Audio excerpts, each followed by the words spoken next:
Let's go Mets. Let's go Mets. Let's go Mets.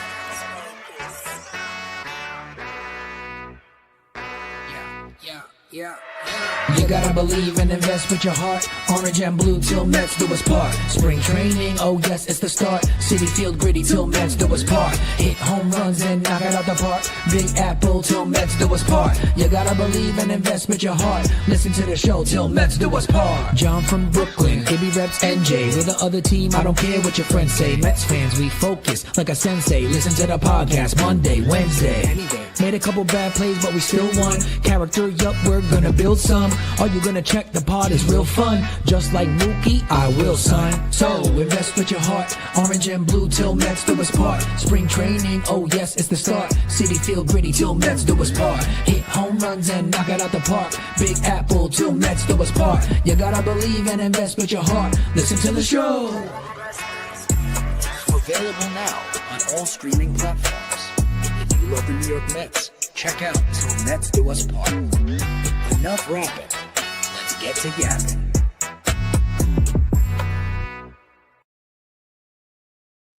Yo, what's going on, everybody?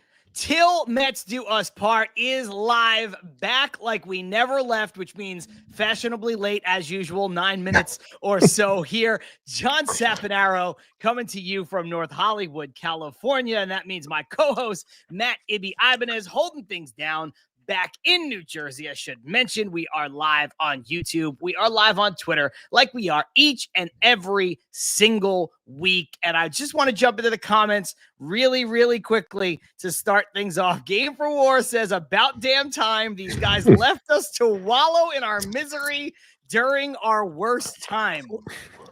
Yeah. Yes, we did. And Charlie says, yo, we're so back. LGM. Hi, all. Maybe John and Ibby should turn notifications on so that they know. That's a great line. That's a great line. That's a great line. We're doing this just to show you that we are in mid-season form. Sure, we took a couple weeks off. Sure, we came back earlier than we said we were going to. But you know what? We are still going to be late to start our own show that we can literally start at any time. And we keep saying we're going to start at a certain time. And we don't. All jokes aside, it is great to be back. We missed all you guys. We'll do the roll call here in a minute. Don't know what the numbers will be like here today with the World Series still going on, but Ibby and I itching to talk to all of you and to talk about the New York Mets because rumors are flying around like crazy, even though the offseason has not officially started yet. All that said, Ibby, it's been a little while. We've texted. We haven't done a show. We haven't talked too much. Right. How you feeling, man? I'm doing pretty good, John. And I think the main thing really when it comes down to the show coming back earlier was, some things scheduling coming up. I thought it would have made sense to come back a little bit earlier. But the fact that me and John were texting a little bit more often, specifically Mets related, I was like, I think we got to dust off the mics, man. I think we got to dust them off. I think we got to come back because there's a lot going on. I have so many thoughts and feelings about the stuff that has gone on to this point with the coaching and the rumor mill that's obviously being kickstarted by the great Scott Boras and all that's going to go on with that, with every other pitcher that's available that this team might be looking into as well. But I'm going to try my best to try and make sense of everything that's been running through my head these last couple of weeks, but I've been anxious to talk some ball and I'm happy that we're back. I missed everyone in the chat. It's great to see the room starting to fill up. And we'll, like John said, we'll see how many show up since maybe some are like us and they need a little bit more of a break from the New York Mets before they get back into it because it was a tough year, but we're going to get into all of it. Red lights on. It's Wednesday. Let's have some fun.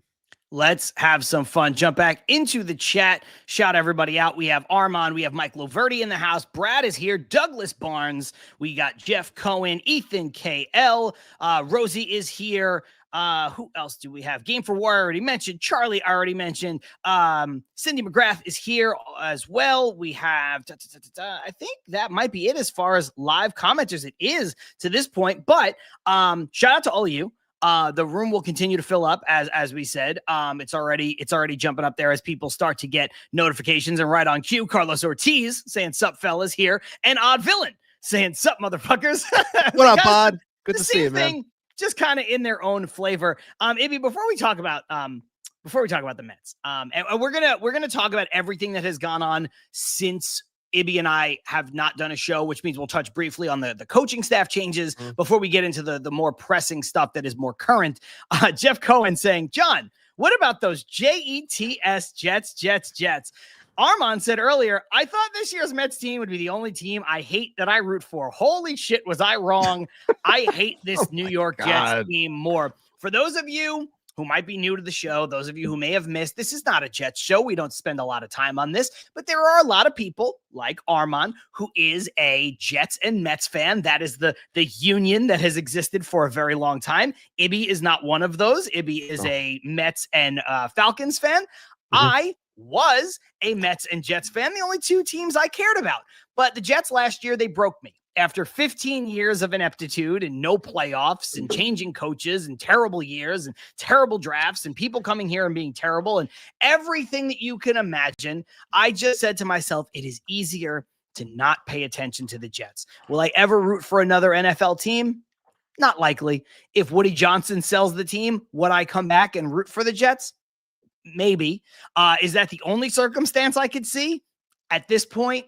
Yes. Did I get rid of all my Jets stuff? No, I still have it. I'm still a Jets fan, but I just decided, and maybe part of it is living not in the market, which that is something you and I share. You don't live in Atlanta. You are a Falcons fan. And I know your kind of football fandom has taken a hit since the Falcons Super Bowl debacle a few years ago. It's a little easier for me if I still lived in New York and it was cold and it was Sunday and I could go with one of my best friends who's a diehard Jets fan too. We could watch the game. We could drink and have a good time and eat wings. Maybe I would do that. But, out here, it costs $400 for the Sunday ticket. It's, the games are on at 10 a.m.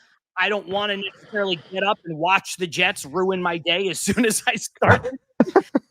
The weather is good. You guys know I play softball. I play baseball. I'd rather spend my Sundays doing that than watching the Jets. So that is my soliloquy on the Jets. I know you're not a fan, but I don't know if you had anything to add because it's bad. I would not have brought this up if the Jets were middling at 3-4 or something like classic Jets right in the middle. Yeah. Yeah. No, they're so fucking bad. and it is. I it's knew rough. I knew it was going to happen. I knew it. It's horrible. I've watched a little bit here and there, and I have friends that are Jets fans, and I'm a part of group chats where guys are talking Jets and things like that. And I honestly, I've been saying this for a while now to them. And my cousin is a diehard Jet fan, and he loves football. And I straight up said to him, I was like, "How do you sit there and watch this team like whistle to whistle? How do you sit there for 2.5, 3 hours every Sunday watching this? Because this isn't football. I watch football with other teams. They're playing the sport, but the Jets do not play football. I don't know what sport they're playing, but it's not fun. It's awful. And shout out to that kid for the extremely viral moment that when he was pulled outside the stadium asking him about the Jet. It was fantastic. And it was so perfectly put. And I'm not even a Jets fan, but like I said, by proxy of friends and family that are, everything he said was right. I was born into this. I'm always going to be a Jet fan, but I hate this team. I hate this team. And there's nothing, everything he said, I felt it. I felt it in my soul. And I was like, God damn, that was so perfectly put, because I guarantee you some Mets fans felt that way during the doldrum years with the Wilpons as well. Yeah, that kid was perfect. The soundbite was perfect. I like how it was kind of like the Bane quote. Right. You merely adopted the dog. I was born in it. Molded by it. Yeah, that's what it feels like. And it's brutal. Joe DeMeo, shout out Joe DeMeo over at the Mets pod saying, good thing this show isn't called Till Jets Do Us Part. That would mean the show is over forever. I don't know if Joe knows this, but I used to do another show called The Goddamn Jets. And that show is, you guessed it, over. Forever. Gab saying, hey hoes, sorry I'm late. It's all good. And then follows it up by saying, go Bills. There was a time when this would have hurt me. It doesn't. I'm totally numb to it now. It is over. It is over. So, okay. Anyway, I don't want to waste time talking about the New York Jets, but just catching you guys up on life stuff and things that we haven't been around for a minute. So we got to talk about all the things swirling around with our fellow Mets fans in the chats. And that was one thing that I can certainly resonates with me. Ibby.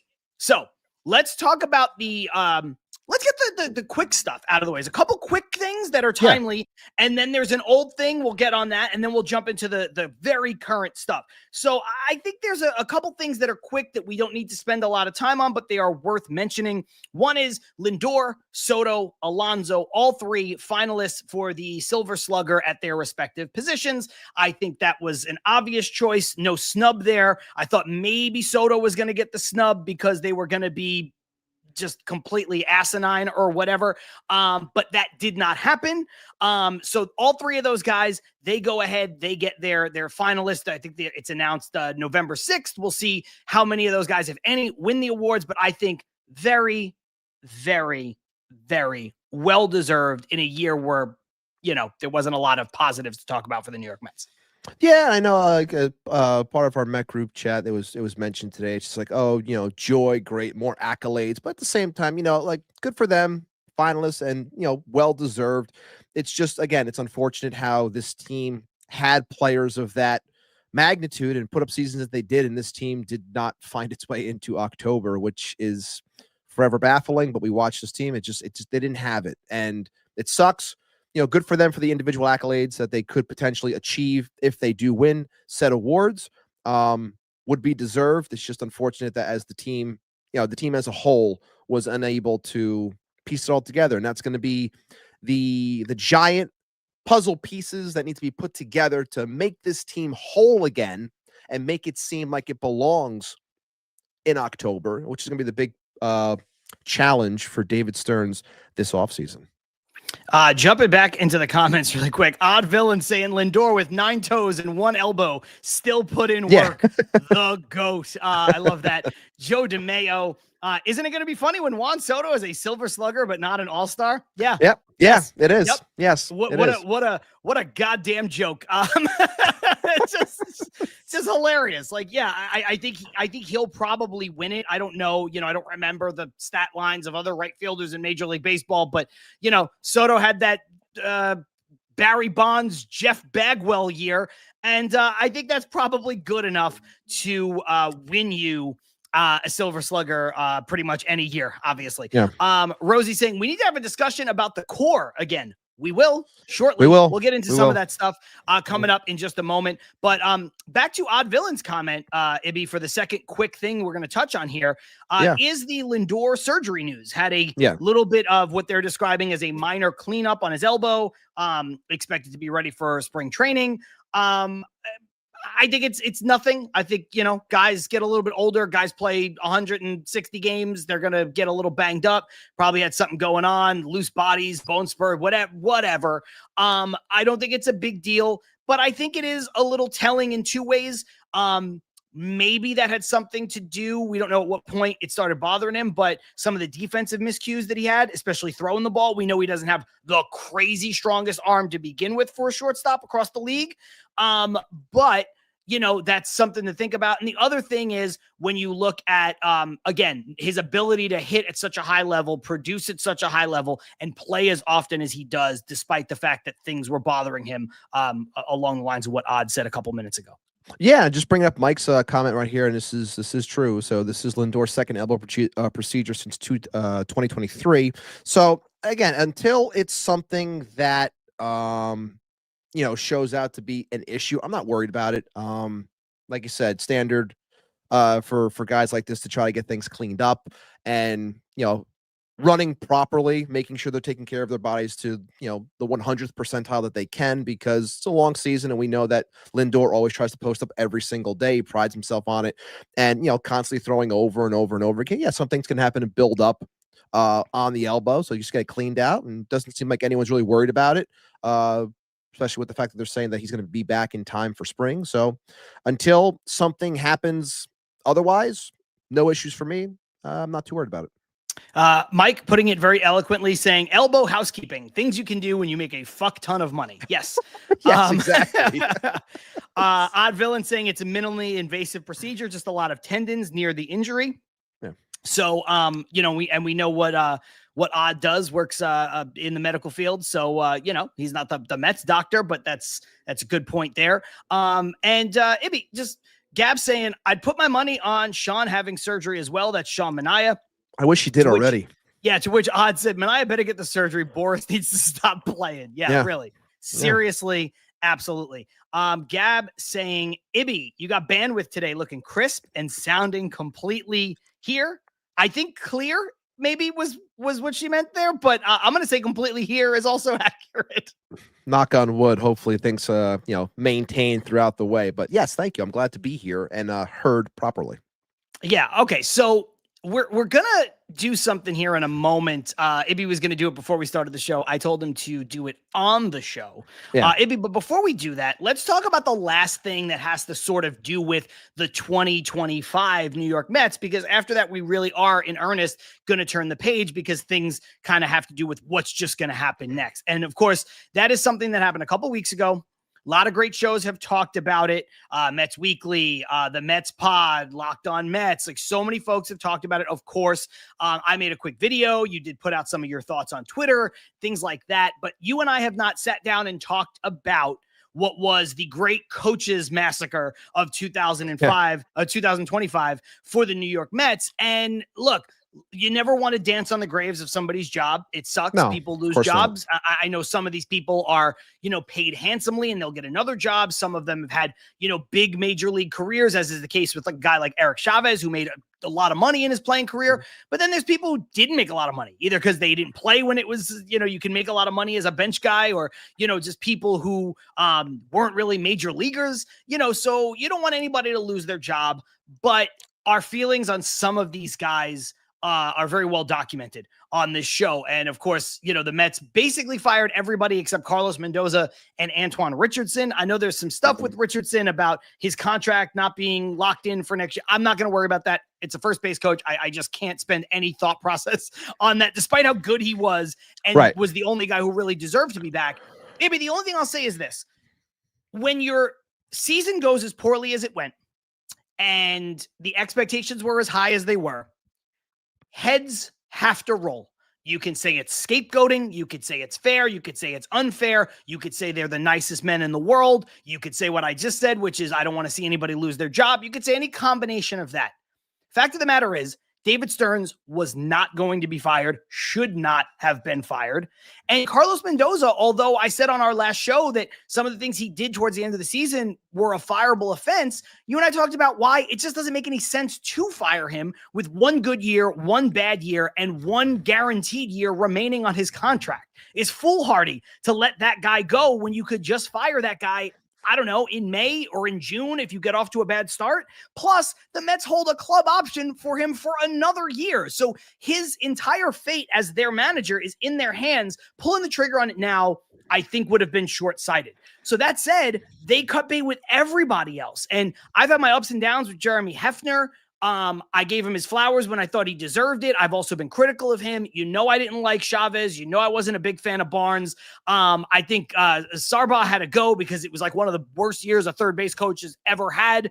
And then some of the other guys, look, I know Sherlock did some good things and Gibbons is a baseball lifer, but I think sometimes you need to inject some new life into a part of the team. And I think this was a failure of leadership and a failure of talent that allows you to get to this point, or where the Mets did in 2025. So I cannot have an issue with any of these firings. I know the one that will bother some people is probably Jeremy Hefner. I just think you can't lose sleep over it, even if you think he was great, because the pitching was horrendous, horrible, tanked the season. So you can't stand up for him. Not today. No, when it happened. A season like 2025, by the end of it, heads have to roll. And we discussed it at length. We never thought that Mendoza was going to be losing his job. And we didn't think that he should have. Did he have a great year? No, it was a bad year. Like, every button he pushed was wrong.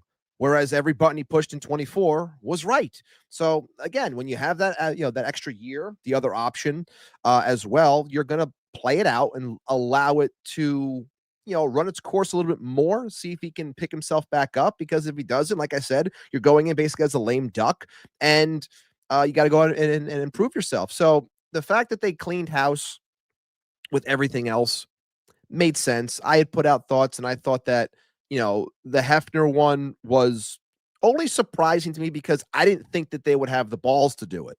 Like, I thought the other people that went, I can understand all of them. But Hefner, I was like, I've heard so much good things, and how the players and how he relates to everybody and this and that, and he's just strong standing within the organization. When they let him go, I was like, oh, like that one took me like, oh, okay. Well, now we're getting serious in terms of what we're trying to improve at, because one could say not much improvement went on during the entire tenure for him, which was across whatever it was, 3, potentially 4 different regimes when it came to his overall success or lack thereof. So heads had to roll. It needed to happen. You inject new life. Now, of course, Mets fans in classic form, the second they see people being brought in, we have to criticize and act as if we know who the hell any of these people are, because that's what the fan base does. So do I have an issue with people that were brought in to this point? No, I don't. Like, there's no reason to have that much of an opinion, because I guarantee you a small portion of people actually know who Kai Correa is. I guarantee you nobody outside of the diehard baseball fan knew who Jeff Albert is. Okay. Yeah. Like, despite the fact that he was a major league hitting coach for like 4 seasons. Right. And I would guarantee you that the only ones who know who a hitting coach are the fans of the team, because that's their number one scapegoat when the offense is not doing well. So that name. So it's better when you don't know somebody's name when it comes to hitting coaches. But all in all, I have no issues with it. I welcome the change. I know that there was news that dropped today that the Mets are having a conversation with another person. Is it Troy Snicker? Yeah, Brian Snicker's son. From Houston, who just got let go as their hitting coach. And I will say this on that as my final point on this. That one, I'm interested in how it plays out, mainly because maybe it's just doing due diligence. But I have a friend that I used to work with who is a diehard Astros fan, and I would see him at the gym often, and he said to me so many times how he cannot stand the philosophy of the Houston Astros as a team when it comes to their hitting. And he would tell me countless story after countless story after countless story, how he wanted the guy gone, how he thought that the way that they approached everything was wrong, and he was ecstatic when they released him and he got fired. So hearing that, I hear Eric Chavez all over again. Like, that's what I hear when I hear these stories being told, because I felt the same way, as did you, as the majority of the fan base. So we'll see how this goes. Maybe it's just checking in on something, but I saw that and I was like, ooh, from the stories I've heard, not the greatest of things. But all in all, I'll allow the process to play out and we'll see what happens. I know we don't like to speculate. We could save that for, other places that do that all the time. But I will say this. I mean, the fact that the Mets made 2 hires in Kai Correa and Jeff Albert, and nobody knew that they had even interviewed them, and they just announced the hire. Well, it gets announced by the Will Salmon and guys like that. But, and then the Mets make it official an hour later or whatever. I think the fact that they've already interviewed Troy Snicker and it's not been a hire, like I think that probably bodes well if you're not high on that, because it tends to be, now more than it was in the past. Stearns moves a bit more in silence, and he just makes the moves rather than you hear a million times about things being leaked, unless of course you're talking about big stuff, right? Like all offseason we're going to hear about Pete Alonso. He's a homegrown Met. We're all last year we were going to hear about Juan Soto. He was the biggest free agent, and oh my god, like all the rumors are swirling. But a lot of these other things the Mets did, it's just like boom, it happened, boom, it happened, boom, it happened, and you didn't necessarily expect it. Jumping back into the comments really quick, Gab saying, no, here. Definitely meant here, not clear. So thank you for clearing that up. Cindy saying, when Cohen bought the team, he preached building sustainable success. You can't do that when you're firing the front office and managers every 2 years. Bingo. Exactly. And we said that Mendoza was the first manager in 5 years to actually make it to year 3. Yeah, that's insane. Yeah. So, and especially when you think about MLB giving Cohen the condition of bringing back Sandy Alderson, and then the Jared Porter debacle, and then the Zach Scott debacle, and and then Billy Epler, and then this guy. I mean, how many GMs and managers can you go through? You can't keep doing it. It's absolutely insane. Stevie Mack with a great point, something we talked about, I think, on the last show that we did before our break, which was they should have cleaned house when they hired Mendoza. Look, we spent a little bit of time at the beginning of the show joking around about the Jets. This is not a football show. The Mets are not a football team. So I think the staff that you are allowed to assemble matters more in a sport like football. I don't think anybody would dispute that. But I do think that when you do clean house the way the Mets did, which was Stearns and then getting rid of Buck Showalter and then allowing Stearns to pick a manager, I think the Mets really dropped the ball by holding on to so much of the past there. I don't think you can dispute that. Just, look, again, some of these guys might be talented. People might love Jeremy Hefner. He might get a job tomorrow, but I would say that his tenure was as down as it was up, Ibby, to just use him as the example. And so I don't think it's crazy to say that, they maybe should have just done this right off the rip. Joe DeMeo with a great comment here saying he had some issues at times, meaning Mendoza, but I want to know from the anti-Mendoza people how he was supposed to manage starters not going more than 3 innings every night for 3 to 4 months, which again is a thing that we talked about. No, it is. And that's something that clearly, that's why a majority of people that are actually paying attention, laid this at the feet of David Stearns, because it's like, look, this is what's happening. What do you want me to do? And we also know that a majority of stuff comes from up top in terms of, what they want them to do and situational and stuff like that. So everything that went on, it's like, what's a guy supposed to do? People would complain weekly about, bullpen management and things like that. Like, if a guy only throws an inning and a third, David Peterson gets shelled and he's only out there for an inning and a third. What is Mendoza supposed to do? He's going to burn someone. He goes, well, what about tomorrow? There's nothing for him to do. There was not enough length, which is going to be, again, I feel like it's the 3rd year in a row that a majority of our offseason talk, especially from me, because I've been preaching it for a while now, is hunting for innings. This team needs innings in the worst way. And a lot of the names that are floating around and that could be potentially available have shown that they can go in terms of overall innings within a season. So it's going to be interesting to see what happens, but this team has to get better and they need more innings. Yeah. And look, just to your point, to Joe's point, even as somebody like me who was very critical of Mendoza at times, I kept saying on the show how bad of a year he was having, how in 2024, it seemed like everything he did, turned into gold. And last year, everything he did turned into shit. It was just bad decision after bad decision, or over managing, under managing, whatever. But even with a lot of those criticisms, Joe's point is spot on, because Ibby, how much can you criticize?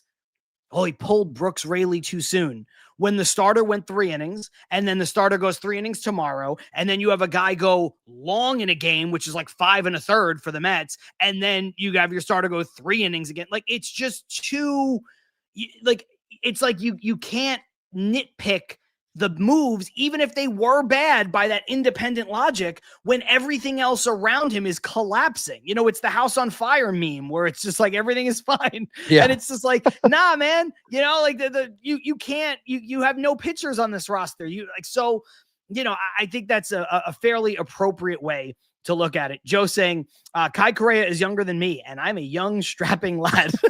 So, there you go. What is Correa? Is he 30? Is he 36? Something like that. Something like that. He's young. 34. He's super young. He's young. Maybe the last thing I'll say about this before we do what we're going to do with the look of our show. The one complaint that you hear from the hiring that the Mets have already made with Albert and Correa, you hear a lot of people who are old school baseball fans who say, this guy, like, I want Manny Ramirez to be the hitting coach.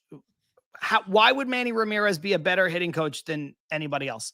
He's a better player, sure, 100%. But could he be a great hitting coach? Maybe.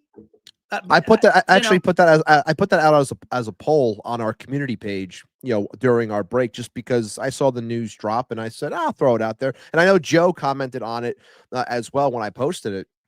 And I'm pretty sure, I mean, I could look back now, but I'm pretty sure that it was an overwhelming majority answering yes, that they would like Manny Ramirez to get said either job or interview for said job. And I know Joe jumped in the comments on that, and he was basically saying, like, allow the process to play out. Let's get people that have experience in there, which was basically my other answer that I offered between the two. And I jumped in and I agreed with him, because that was my stance as well. Like, if someone is meant for a job and they pass with flying colors through the interview process and you think that this can work, then great. But I think people automatically associate great ball player with great coach, and that's not always the case. Sometimes they don't want to do, even though this person says that he wants to coach, it doesn't mean that he's going to be a good one. And I love Manny Ramirez as a ball player. Everything he did postseason, everything. I argue with people for the longest time that he was the greatest right-handed bat that I had seen. And I was debating that with people. Maybe I'm crazy, against the likes of Albert Pujols when he was, at his peak as well. That's how much I loved Manny. I wanted him on this team when the rumors were spreading and the posters were coming out. Yeah. Manny's on board, on the rise, all that nonsense. I thought he was going to be a Met. That does not mean that he's going to be a great coach. It doesn't mean that he's going to come here and everyone's going to become 40 home run hitters while hitting 320. That's not what's going to happen. But I think people associate with what a player was with what they're going to be as a coach. Yeah, and it's just crazy, because here's the thing. I loved Manny Ramirez, one of my favorite players that, never played for the Mets as a kid. Yeah, big time. Same thing. I would argue with people, he's the best right-handed hitter I'd ever seen. Then some other guys, really, like, even of our era, kind of jump into the conversation a little bit later, like Miguel Cabrera and Albert Pujols. And now you can start to, really have that debate in earnest. But, for a time, for me, I would, it's inarguable about Manny. So, I would have loved, if he got the job, I'd be fine. I wouldn't be sitting here like, what the hell did they do? How could they hire this guy? Like, I would have been like, okay, cool.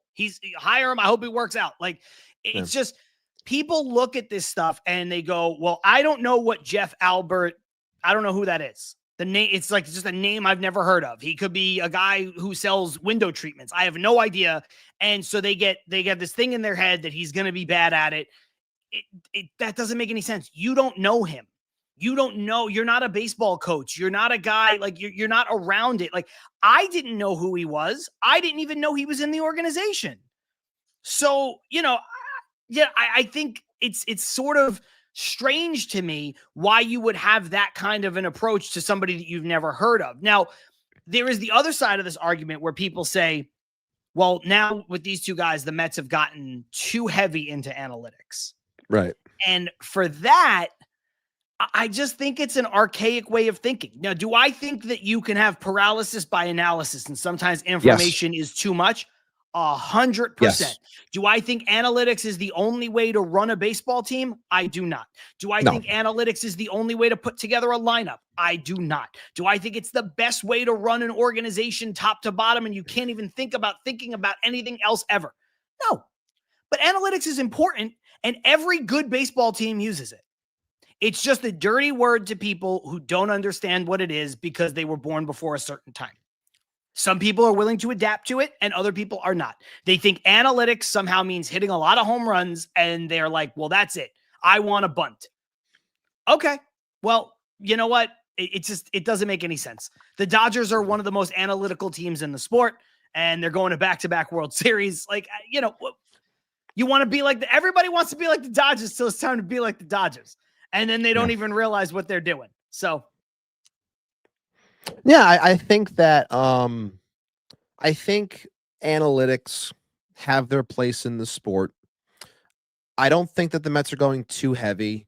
I'm not going to lose my mind over these people that are analytically driven. I'm not going to lose my mind that Jeff Albert has, a website talking about hitting and his approach with things like that from an analytical standpoint. Like, I'm not going to lose my mind over that because, based off of the numbers that were shown for Jeff Albert when he was with St. Louis, his teams were number one when it came to fly ball and pull rate, like pull fly ball rate. So it's like, those are things that you want in today's game because you want more home runs. Sorry to interrupt. Weren't they also like, I don't have it in front of me, but I think they were like a top five offense every year that he was there. I don't know. Cause like I said, I didn't dive too much in on him. Cause I was enjoying the break a little bit. But no, I just think that I think it's also because baseball is an older sport, an older person sport, I should say, where a lot of the fan base is, like John said, of an older age, a different time period, different era. And they think that you're not supposed to have these things. It should always be someone who's played the game in that sense. And I'm not against someone that's played the game. That's not the point. I want the best person for the job. And we're not in those meetings. None of us are. Like, we could think that we know all the answers. We don't. We can try to piece things together the best that we can. That's what we all do. Try to piece things together, putting puzzle pieces together. But again, I'm going to allow the process to play out because what else can I do? Like, there's nothing else I can do. And I see Gab's comments over there as well, talking about how the team, lacked fundamentals, lacked intangibles in that sense. And that could come from someone that's more baseball lifer type in that sense. But we could also argue, that's John Gibbons, that's Eric Chavez, that's that's guys like that on that end, and it didn't work. So maybe it's because they were maybe they were the wrong fit in that sense, and that's why it didn't work. But I'm going to allow it to play out.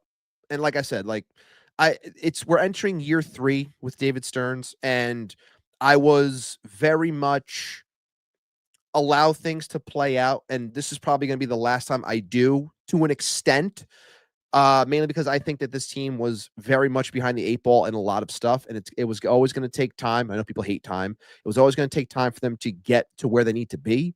So this year, I think I'm going to be more pressing in terms of what needs to be done and what needs to come in. But I'm still going to allow this to play out in the sense where you have people you interviewed, they fit with what you're trying to accomplish.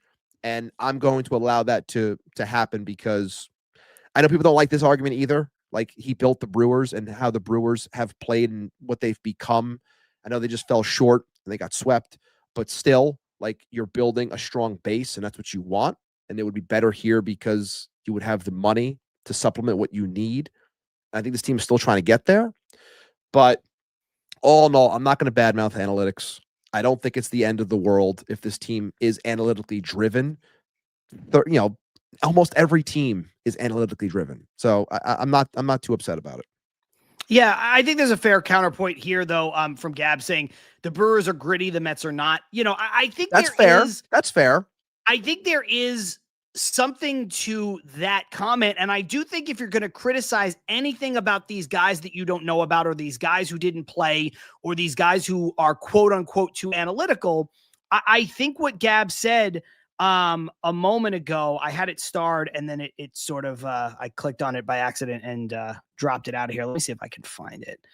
Yes, here it is, where she says, what's the counter argument for guys who never played and are only analytical? I think if that's a criticism that you want to make, which Ibby, you touched on, which is, okay, maybe you need like a little bit of grittiness from these baseball lifers. But again, like, the Mets had that. The Mets had Gibbons. The Mets had Chavez. The Mets even had, I don't think you think of grittiness from a pitching coach necessarily, but like, Jeremy Hefner pitched in the league for a bunch of years. Like, they had guys. It's not like everybody in the dugout was a sports scientist. So I do understand the criticism. And I do think, again, like I said at the beginning, you can go too far in one direction. You can go too far where you become paralysis by analysis in the moment and you're never executing because all you're doing is thinking, right? Don't overthink it. You get back to the cliches that we all grew up with in Little League. See the ball, hit the ball, right? Like, look, see the ball, hit the ball is a good way to teach a 5-year-old how to play baseball.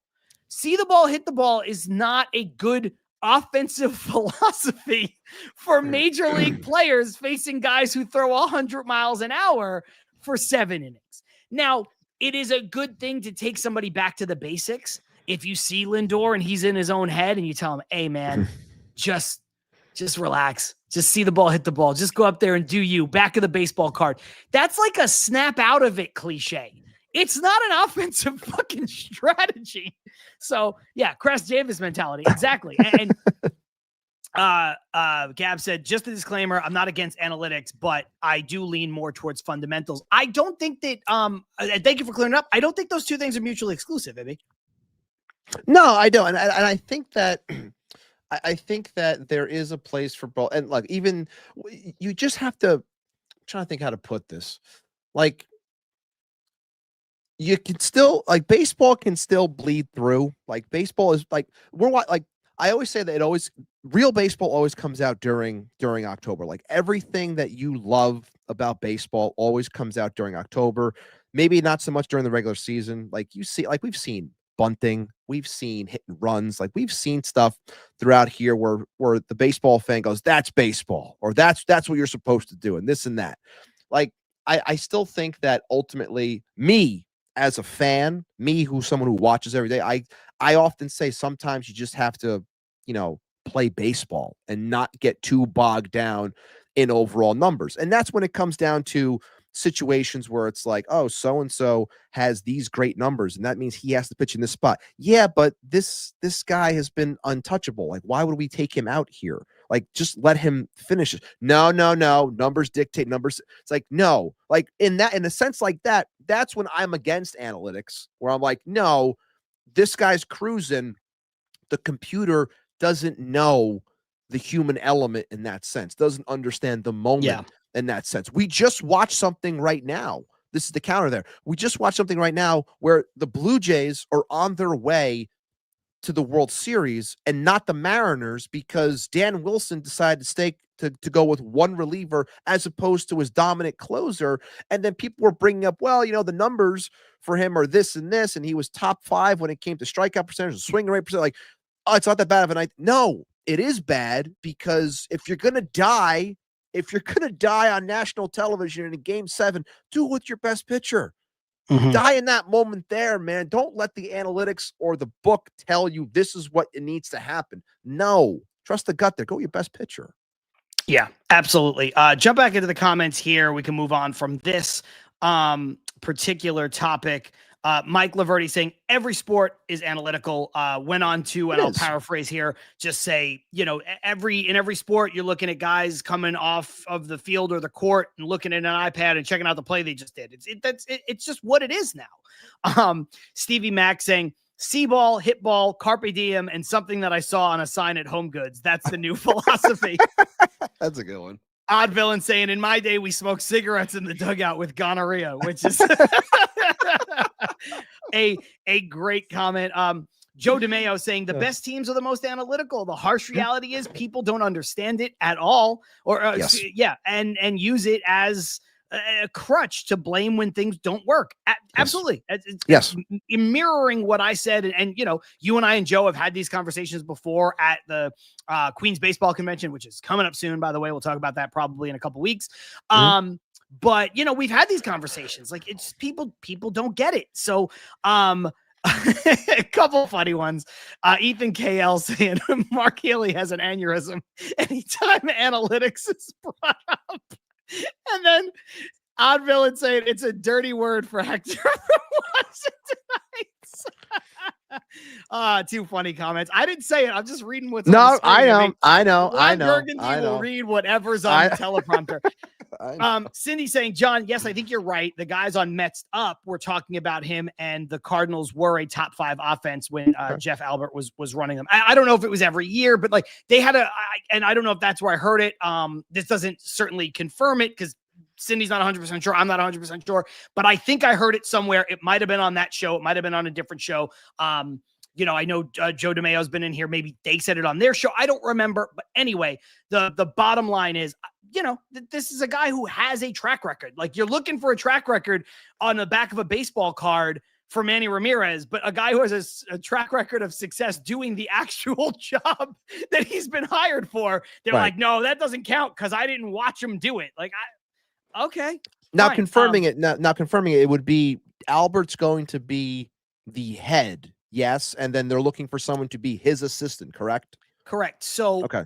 Really, the semantics go beyond that. So he's not actually, so he's going to be in uniform and he's going to be in the dugout, but he does not have the role of hitting coach. I forgot what the actual title is. It's like organizational hitting development coordinator, or like it's like he's the guy for it's way too wordy. That's not what it is. But the thing is that he's the overarching organizational philosophy hitting guy.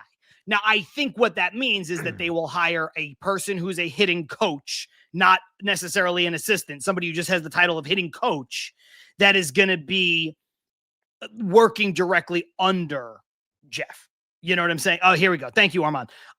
Head of Major League Hitting Program. So that's his title.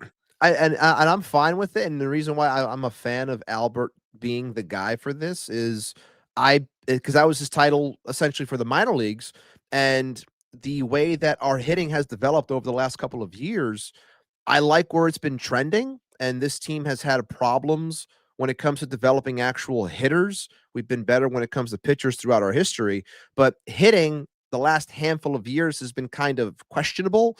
And that gap that we were noticing between minors and majors, maybe this now bridges that gap because of messaging that might have been happening down low versus up here. Maybe there was a difference. I'm not sure in that sense, but it sure did come across that way. And I'm not going to just chalk it up to all players being quad A players, because I don't think that that's what it was. So I like the fact that the organizational idea of hitting is going to be consistent throughout, which I think is what it should always be. Yeah. People kept like dancing in the streets anytime somebody would go like on a rehab assignment and they would come back hitting the cover off the ball. That's partly on Jeff Albert. That's what he did. That was his role. I know he wasn't the AAA hitting coach, but he was the minor league hitting guru, whatever the hell his title was then. I don't know any of these titles because they all just kind of make them up, and it is what it is. But so he had a big hand in that. So I think if you liked what happened when guys went down and came back up, and who wouldn't? You look at Francisco Alvarez. I think there's something to be said about letting this guy kind of just let him do what he's going to do. Ethan summed this up really well, saying they see it as Albert will be the one who preaches the philosophy, and then he has someone below him to translate it to the players in a way that makes sense. So I think one of the issues, and somebody said this before, I think it was maybe Cindy who said, shout out to Joe DeMeo, who brought up on their show, I think 2 weeks ago, that most teams, like 29 out of the 30 teams, employ 2 hitting coaches. And, that was a big point of contention for people of like, oh, they just had 2. How could they have 2 again? This is crazy. Well, one of the things that didn't work was that, again, Eric Chavez was a holdover. Eric Chavez went from being the hitting coach to being the bench coach back to being the hitting coach. And at some point in there, the Mets brought in Barnes to be the assistant hitting coach. And when you just hear them talk, both guys had a different philosophy. And I don't think, and they're going to be good soldiers or whatever while it's happening. Obviously, Chavez had the interview with Foul Territory. We kind of aired some dirty laundry. But while it's all going on, of course, they're going to say, no, we're on the same page. We're seeing eye to eye on this or whatever. But, they did have 2 different philosophies as far as hitting was concerned, or at least things that weren't completely aligned. When the Mets bring in somebody else, whoever it is, to work under Albert, it's going to be the same kind of thinking. Whether that person is inside the organization, like a JP Arancibia, who is the AAA hitting coach, or not, it's going to be somebody who falls in line with that. And really quick, shout out Joe, 29 Thank you, Joe. Of the 30 have 2, 16 of the 30 have 3. The only thing we as fans should really care about when it comes to something like this is just having a universal stance, like a universal philosophy, I should say. Like, as long as everyone's talking about the same thing, I don't care how many coaches you have. As long as what we're all talking about is all together. Like, we're on the same page. That's all that matters here. And then ultimately, like I always say, it's on the player to go out and do. Now, I do believe, before I continue with that, I do believe that it does matter for the younger players to have an understanding how, going from minor to major, to, understand what's going to help them succeed so they can work on that. I do think that that's where this team fell short a lot of the times when it came to the back end and the younger players, and really the stunting of the growth for some, if you will, and then how some have broken out a little bit. That being, Beatty with the year that he had, Vientos last year, but then obviously has the reset this year, and then Alvarez coming back, reverting to who he's supposed to be, even amongst all the injuries. Like, that's what matters. Have a universal message, and you could have as many freaking coaches as you want, as long as we're all talking about the same thing. Absolutely. Ibby, let's get ready to head into the break. When we come out of the break, we'll talk about Alonso and Edwin Diaz and Tarek Skubal, some of the other pitchers that may or may not be available via trade to a lesser extent, Freddie Peralta. We'll talk about, or I'll probably touch on, I don't think we'll get too deep on, the two Japanese stars, Murakami and Okamoto, that will likely be posted. So there's a lot of stuff to get into, but before we do that, before we head into the break, I think now is the perfect time.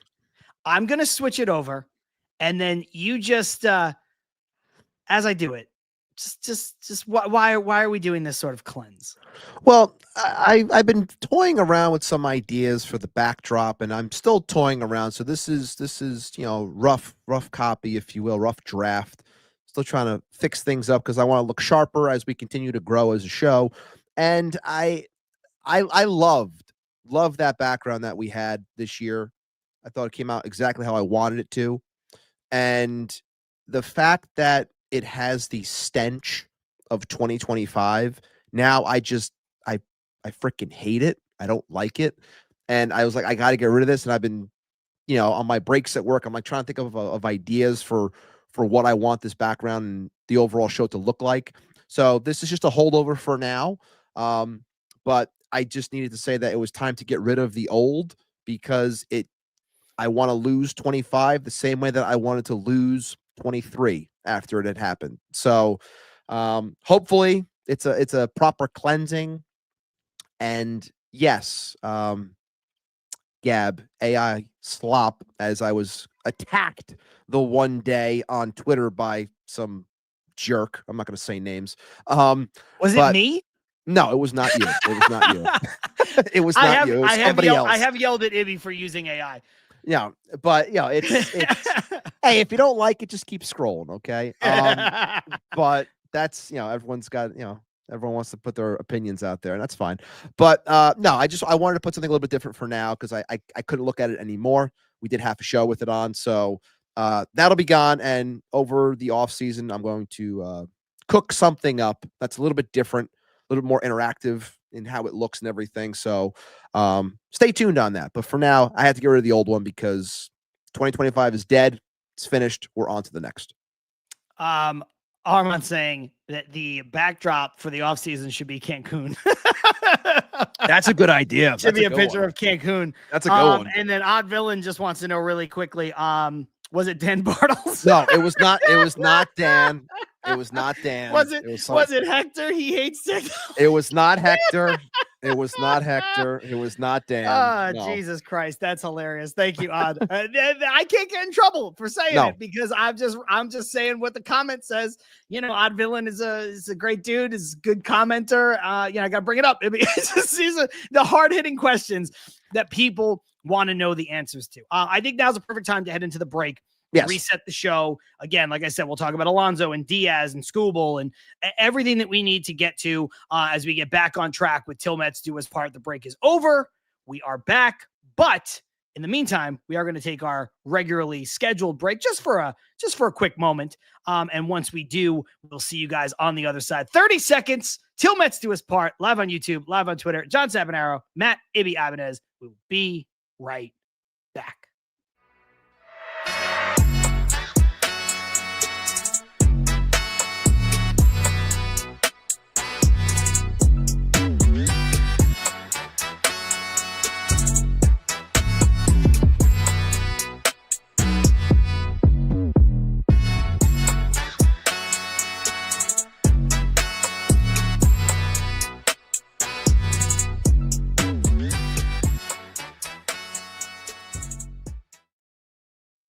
Yo, just like that, we are back with Til Mets Do Us Part, live on YouTube, live on Twitter, like we are each and every single week, starting at 5:30 p.m. Eastern on Wednesdays. Or, of course, now in the offseason, Ibby, we do have to mention that if something drops, news of significance, now that we're back from the hiatus, we will do our best to cover it as quickly as possible, sometimes in the same day. And I guess I said the offseason has started. Technically, it hasn't. Not it has yet, been going on for months for the Mets. But, by next week and the week after, certainly when we get into the actual Major League Baseball offseason and players can be signed and you're going to see, more trades happen and whatever.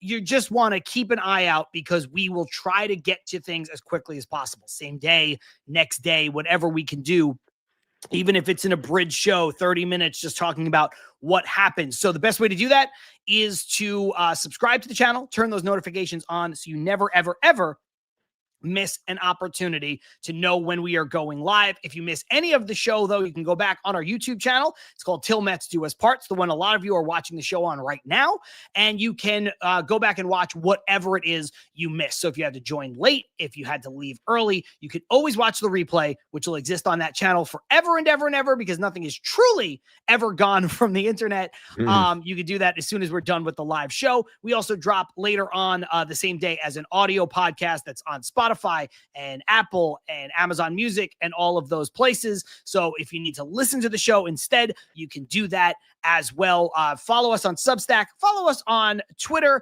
on TikTok, on Instagram, on Blue Sky, on all of the places on the internet where you follow things. You can find us. Ibby, before we get back into the conversation, let's hit them with a quick word from our friends at Independence Safes. Absolutely, John. IndependenceSafes.com. Independent Safes are protecting homes and businesses with secure residential and commercial safes. Fireproof peace of mind in every corner. Visit IndependenceSafes.com today for security that stands strong. And obviously, I think, when it comes to the segment that usually follows this, I should have someone to put into the safe because it's a fun spot for the show, for us, for the people in the chat and everyone. Who am I going to put into the safe?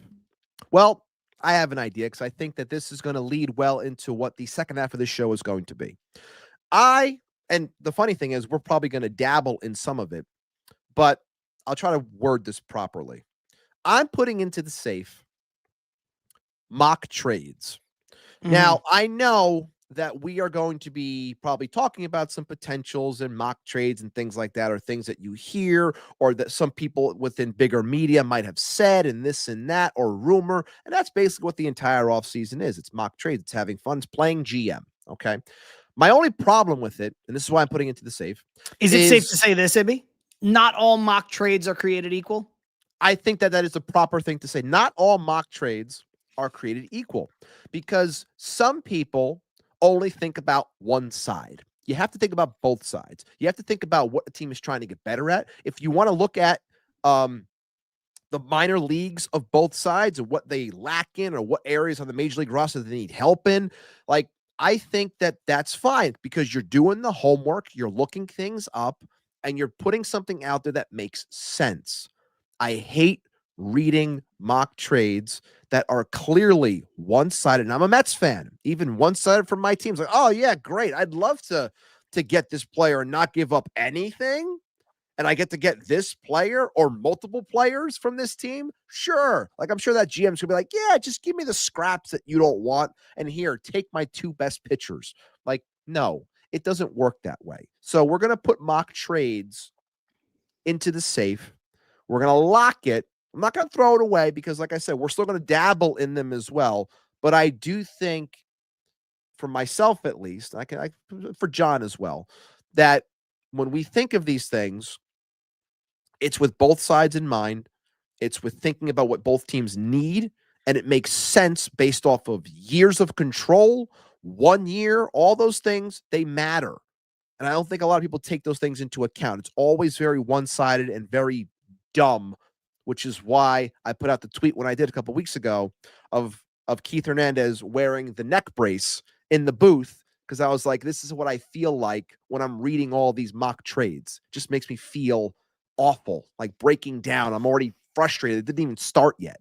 So for now, mock trades locked in the safe, not thrown away, but locked in there for now. Odd Villain saying, give me Skubal for a pair of used Tims, Yankee fans. or saying, Tarek Skubal for a chopped cheese, take it or leave it, Detroit. Yeah, those are some of the mock trades that you get where you're just like, man, what are we doing? Joe DeMeo saying, we did a Skubal trade on the Mets pod this week, but I think I'm just about done doing mock trades now. Was fun. Because and that's what I was going to say, just to further your point. You know, when you have a show like Joe and Connor's, like, Joe is so knowledgeable about the minor leagues, not just with the Mets, but specifically for the Mets. And so it's like, okay, that's a person that I obviously trust to put together something that would be fair. I mentioned their show earlier as well. Ryan Finkelstein, Locked on Mets, he works at Just Baseball. And so it's not just him dealing with the Mets. He interacts daily with people who cover other teams. And so he's got a good idea of, what teams might ask for. It's like, okay, I'm going to try to put together something that's reasonable, a thought process there. I have no issue with that. That's fun and it's well thought out. The thing is, playing GM is fun, but not everybody's willing to do the work to really play GM. Right. I think that's why, you say, like, when I said earlier that not all mock trades are created equal, like, playing GM is fun, but playing MLB The Show is also fun. And in MLB The Show, you can do whatever you want. When you're trying to mock up a real trade, real life baseball teams and human beings are going to potentially make, you have to be able to put in a little bit of work. So I think that's where the difference is. So I think that's a good one. Charlie saying, save time, stick Boris in the safe and be done with it. Ethan saying, stick Boris in a safe that's then placed in a safe. So double safe. That's a good one. Carlos Ortiz saying, Stearns put the coaches in the safe. Stearns put he did. The coaches in the safe. He really did. And Armand, I saved his for last because it kind of mirrors who I'm going to throw in the safe. He says, stick cheap owners that choose not to spend and keep their books closed. You know how I feel about this? Yeah. You and I agree. It's just insane. But the thing that the group that I want to put in the safe, the owners are mostly to blame. These cheap owners, I don't know how many times I have to say, I can't in 2025 in America have billionaires crying that they don't make enough money. It's insane. When you can just sell your team, make a couple billion, and then just go do whatever you want with that money. But what's happened recently over the last couple days, especially since Toronto won the pennant, you're seeing a lot of major outlets championing for small market owners, and in a way that's kind of gross. The one that sticks out to me, it's certainly not the only person, but Carl Ravish, who is the lead play-by-play announcer for ESPN Sunday Night Baseball. Now, listen, you're right. He is not so great at his job, but that's his title. He used to host Baseball Tonight. Like, he's supposed to be a baseball guy. And he's talking about, the Dodgers ruining baseball. It's not. Look, is there a problem in baseball with the way money is spent? Yes. Is everything the Dodgers are doing the best thing for the game? Certainly not. But it's not the biggest problem. And I tweeted something out similarly from the show account last week where it's like, if some of these teams would just pay to keep their own stars, the Dodgers wouldn't be able to sign them. They wouldn't be able to have a payroll this big. Mookie Betts wanted to stay with the Red Sox. Now, I understand when you want to stay, you also want to get paid. But the Red Sox didn't want to pay him. And Freddie Freeman wanted to stay with the Braves, but the Braves didn't want to pay him. And those aren't even two tiny market teams. So then you have you got Shohei Ohtani. The Angels were able to dive in head first into the Japanese market and get the most marketable player in the world before the Dodgers ever had a chance. And they paired him with the single best player in baseball at the time in Mike Trout, and they never made the playoffs because they're run so poorly that with the two best baseball players of a generation, two of the three if you want to include Judge, they couldn't be good. So Ohtani was like, I have no choice. I have to go somewhere else. This team is a joke. I want to be great. So you just look at those. Those are the big ones. But then you can look at the smaller ones. The Oakland A's traded Blake Trinan. They DFA'd Max Muncy. The Seattle Mariners gave up on Chris Taylor. Like the Mets, I know this is not this group, but like the Mets DFA'd Justin Turner. Yeah. The Dodgers find people. They identify people they want and they go get them. And it doesn't matter if they have to pay them a lot of money, have to trade a lot of players to go get them, or have to go draft them or find them, quote unquote, in the bargain bin. They do all of it, and it always works. Well, most of the time it works. This is the same teams that traded for Manny Machado. They traded for Max Scherzer. They traded for Trey Turner. They didn't keep any of them.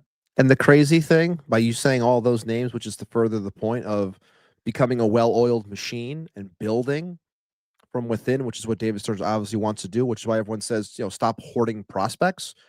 You got to make sure you're making the right trades at the right time. And the Dodgers are this continuous wheel where everyone thinks, oh, they dumped out their farm system to get Turner and Scherzer. And they've just they've never left when it comes to the pieces that they have. Their farm system right now, as crazy as this sounds, I said this to Armand last night. We were having a conversation. I said this, and I was like, if you look at it, what the Tigers could use if they did choose, and this would piss so many people off, especially if the Dodgers come off of a World Series win, the Dodgers could call the Tigers and they could say, hey, we'll give you Emmett Sheehan. We'll give you Dalton Rushing. We'll give you your choice of Zaire Hope, Jose DePaula, Quintero, one of their outfielders. They have so much that they can give. They have pitching as well that they can give up, and they could land them, and they would have the best offer. Like, there's no doubt in my mind that the Dodgers right now could get Skubal if they truly wanted him. They don't need him, but of course, like anyone would take him, and they could get him, and they wouldn't even feel it. But that's because it took them years to build up and create said wheel. You put your money into it. Yes, it takes time. This is what, like, they're learning.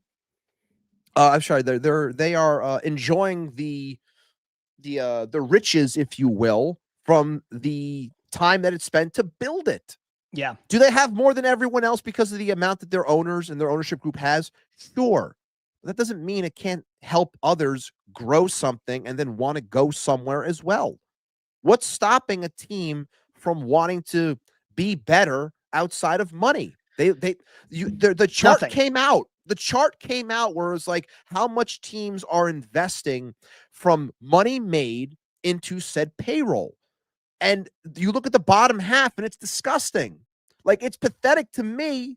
Yeah. Look, it's easy to pick on the other teams where it's like, oh, the usual suspects, the Marlins, the Rays, the Pirates, it's easy to pick on them. You know who I would pick on that list? The Chicago Cubs. When the Chicago Cubs make one of the biggest markets in the world, $550 million, and they're putting less than $250 on the field. Like, you have the money. You could keep players. I said it when it happened. They traded for Kyle Tucker in hopes that they were going to win it all. And I said that they weren't going to because they still didn't have the team to do it. And they was just going to walk because they weren't going to pay him. And they're not going to. He's going to go somewhere else. I guarantee that. Yeah. I mean, look, you can add another name to the list. Cindy says, shit, the Brewers aren't going to pay Peralta. They didn't pay Adames. This is on the other owners, not the freaking Dodgers. I'm tired of hearing it's the dumbest thing I've ever said. Sports are competition. Competition has winners. Competition has losers. If you own a team that plays a sport, your goal should be to win. Yeah, like, You shouldn't have it because it's a vanity project. You shouldn't have it because it makes money for you. Now, listen, am I saying that people need to lose money hand over fist every year to own a baseball franchise or a team? No. Now, do I care if they do? No, I don't. I don't care if a billionaire spends 100% of their wealth trying to make a baseball team good. I sincerely don't care. But I'm not even asking for that. I'm just asking for them to assume the responsibility associated with your quote unquote investment. When you have that much money, billions of dollars, and I don't care if it's 1 billion or 17 billion, or if it's a conglomerate like the Blue Jays or the Dodgers that have, multiples of, tens of billions and more. There are other ways that you could just put that money in something and make money back. It's the infinite money hack that somebody with $1 billion has, because you can always borrow against your holdings and borrow against your investments, and you never have to pay the money back because you have the equity. You can just live a billionaire's life, and I'm sure it's a pretty good life. I know. So when you're sitting here and you're saying like, I'm not going to pay, you expect me to pay money for this team? Yes. Yes. I know that I'm friendly with Beans, the Braves fan that you were having the back and forth with last night about this entire thing, and I like Beans. I have no issue with Beans. I would say that the one thing that he was bringing up, and the one thing that I had saw was, Pittsburgh, even with the pocketed money, still lost $2 million on the season. And I look at that, and that furthering the point, like this is still going to be a problem. It's not just as easy as people think it is. But when I look at that, and maybe I'm wrong, and I'd gladly listen if I was, and be educated more on it. But I look at that and I say, well, the only time people are going to these games in Pittsburgh are when Paul Skeens pitches. If you're not going to put anything else on the field that's worthy of coming to see, well, then you're only getting a crowd once every 5th day, once every 6th day, whatever it might be. With one of the best ballparks in the country. And they're only coming to see one guy. So if you don't build around said guy to get some more attractions, and I think you brought up in one of the tweets, like the last guy that they signed to a multiple year deal was Ivan Nova? Is that who it was? Ivan Nova in 2016, the Pirates gave him a 2-year deal. That's the last free agent that they have signed to a multi-year contract 10 years ago. Like they're a legacy franchise. Yeah. They're the Pittsburgh fucking Pirates. Willie Stargell, Roberto Clemente. They're the Pittsburgh Pirates. They play in, by some people's estimation, the best park in the sport. In a baseball town with a franchise that's existed for 1 billion years. What are you doing? And you said they lost $2 million, right? Like that's the report. Even after they get the money. And the money that they get is all the revenue sharing. It's the trickle down from the luxury tax. It's the national TV contracts. And I think somebody did the math. It's roughly every team gets like $200 million from the shared pot of the national contracts and everything. Ibby, $200 million is a great place to start for a salary floor. You know what I'm saying? I know there's the comments, people saying there should be a floor, not a cap. And Joe DeMeo saying, and I agree with this, there won't be a cap. There won't be a floor without a cap. Right. There's not going to be a cap, so there's not going to be a floor. Right. Exactly. And I understand that. But I think a way that you could build in a de facto floor, because let's be honest, we have a de facto cap. It's the luxury tax threshold. It's basically a soft cap. Is you need to make X amount of dollars of the revenue you get simply by fucking existing as a franchise needs to go towards your salary. So if the teams get $200 million, $150 million minimum payroll, you can do whatever you want with the other $50 million. And then every year when the revenue goes up, the salary floor goes up. The same way that the salary cap changes or the luxury tax. That's what I would do. I know it's not going to be easy. It's going to be an impossible sell. There is no way that you can pocket this money. It's disgusting. When you said, again, $2 million they lost, right? Ibby, if they invested a little bit more in that team, not to be a great team, not to be a World Series contender, just a playoff team, they're making the $2 million. You know what I mean? Like just in playoff game revenue and extra merch sales. And like you said, just throughout the regular season, they're going to have more people in the ballpark. They're making that money.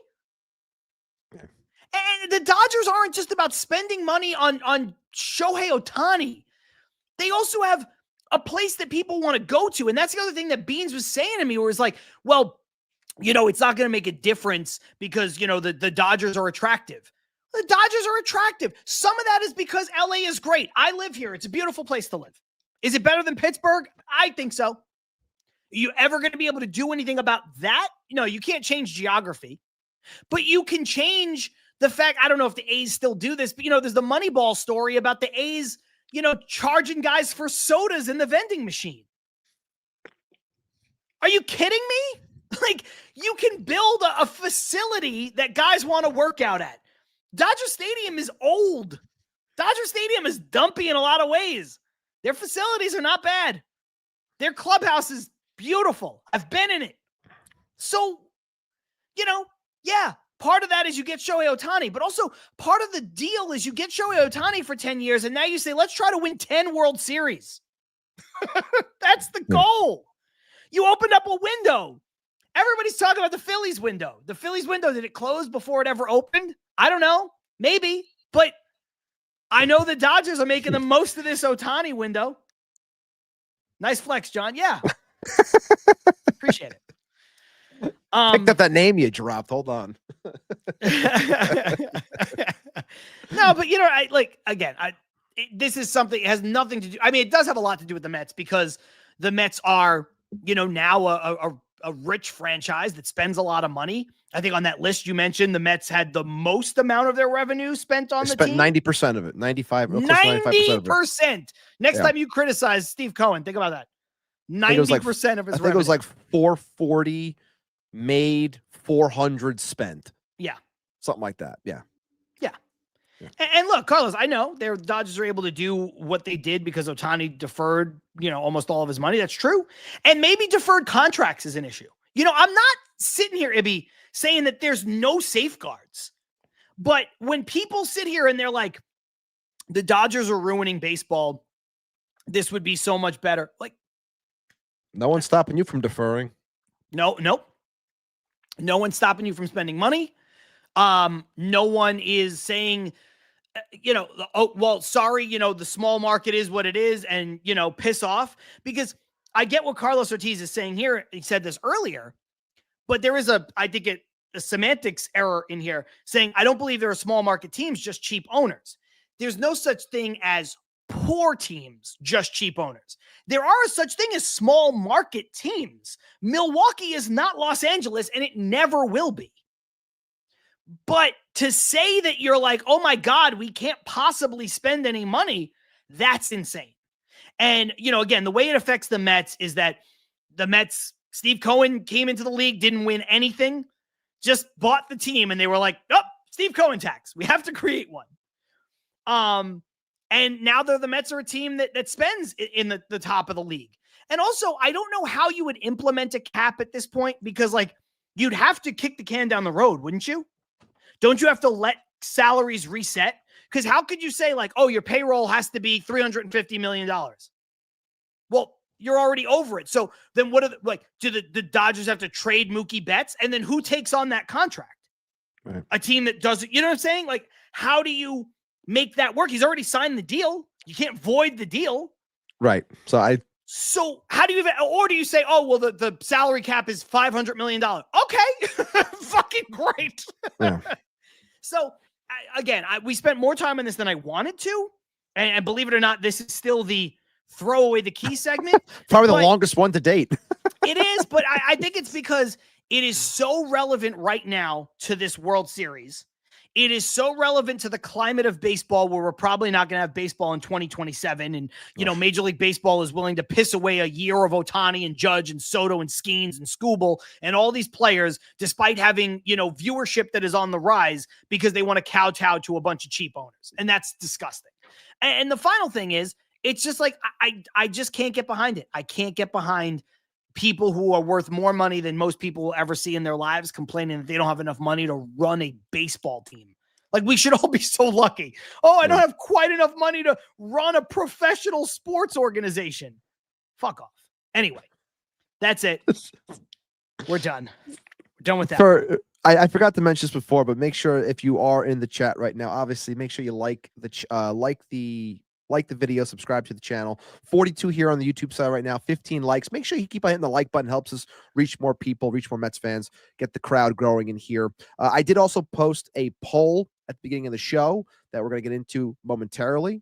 And I said, knowing the price tag, and you should all know the price tags about these players and what they might command. Which pitcher would you like to see the Mets trade for? And I gave you 4 options: Tarik Skubal, Freddie Peralta, Joe Ryan, and Sandy Alcantara. And of the names listed, no shocker here, 43% have voted for Tarik Skubal, 24% have voted for Sandy Alcantara, 19% voted for Joe Ryan, and only 14% for Freddie Peralta, which is interesting to me. But keep voting if you haven't already. Like the video, subscribe to the channel.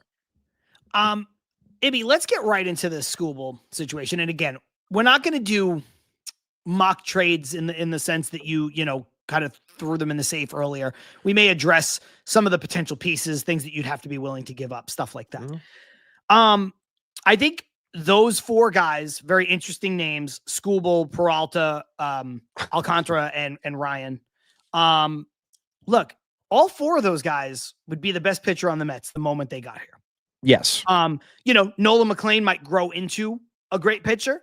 And I think what he's done has been spectacular. And I think right now, however unfair this might be to him and however absurd of a concept, he's the Mets ace. So it's no disrespect to him. The other guys, all 4 of them are all more accomplished. Some of the names are sexier than others because they come with hardware. Skubal being at the top of the list, but, Alcantara has a Cy Young and, the stuff is so good. And then I think Ryan and Peralta are a little bit of a backseat. But all 4 of those guys are true aces. And if the Mets get any of them, I will not be upset. I'm not going to say that the Mets have had a failure of an offseason if they don't get Tarik Skubal. I don't think that's fair. That's what I fear that a majority of fans are going to believe. That's what I fear. Okay. I think you're right, because I think, again, people can't see the forest through the trees sometimes. Well, because it's different. He's not a free agent. That's the first thing. Yeah.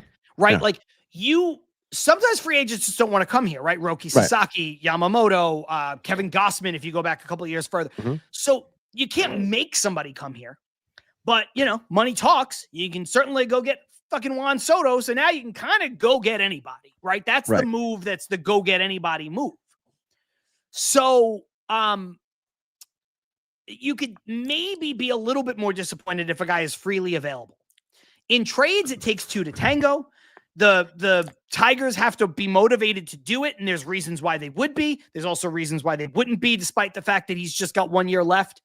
Another team can swoop in and offer a richer package, like Garrett Crochet and the Red Sox last year.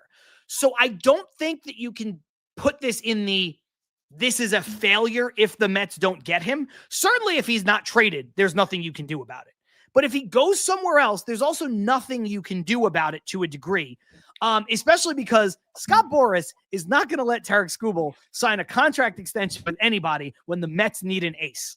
He's just not going to do it. I promise you that. So, but I do think that when there is a name like Skubal out there floating around, and he has the circumstances of being the guy who can not only put you over the hump, but like he's the guy who they might just have to trade, because what other thing could they do besides give him, $400 million or whatever? I think that's where your focus needs to be. The other guys are great. The other guys will make the Mets better. and I will not be upset if they get any of them. But I think if there's even a chance, this is Johan Santana.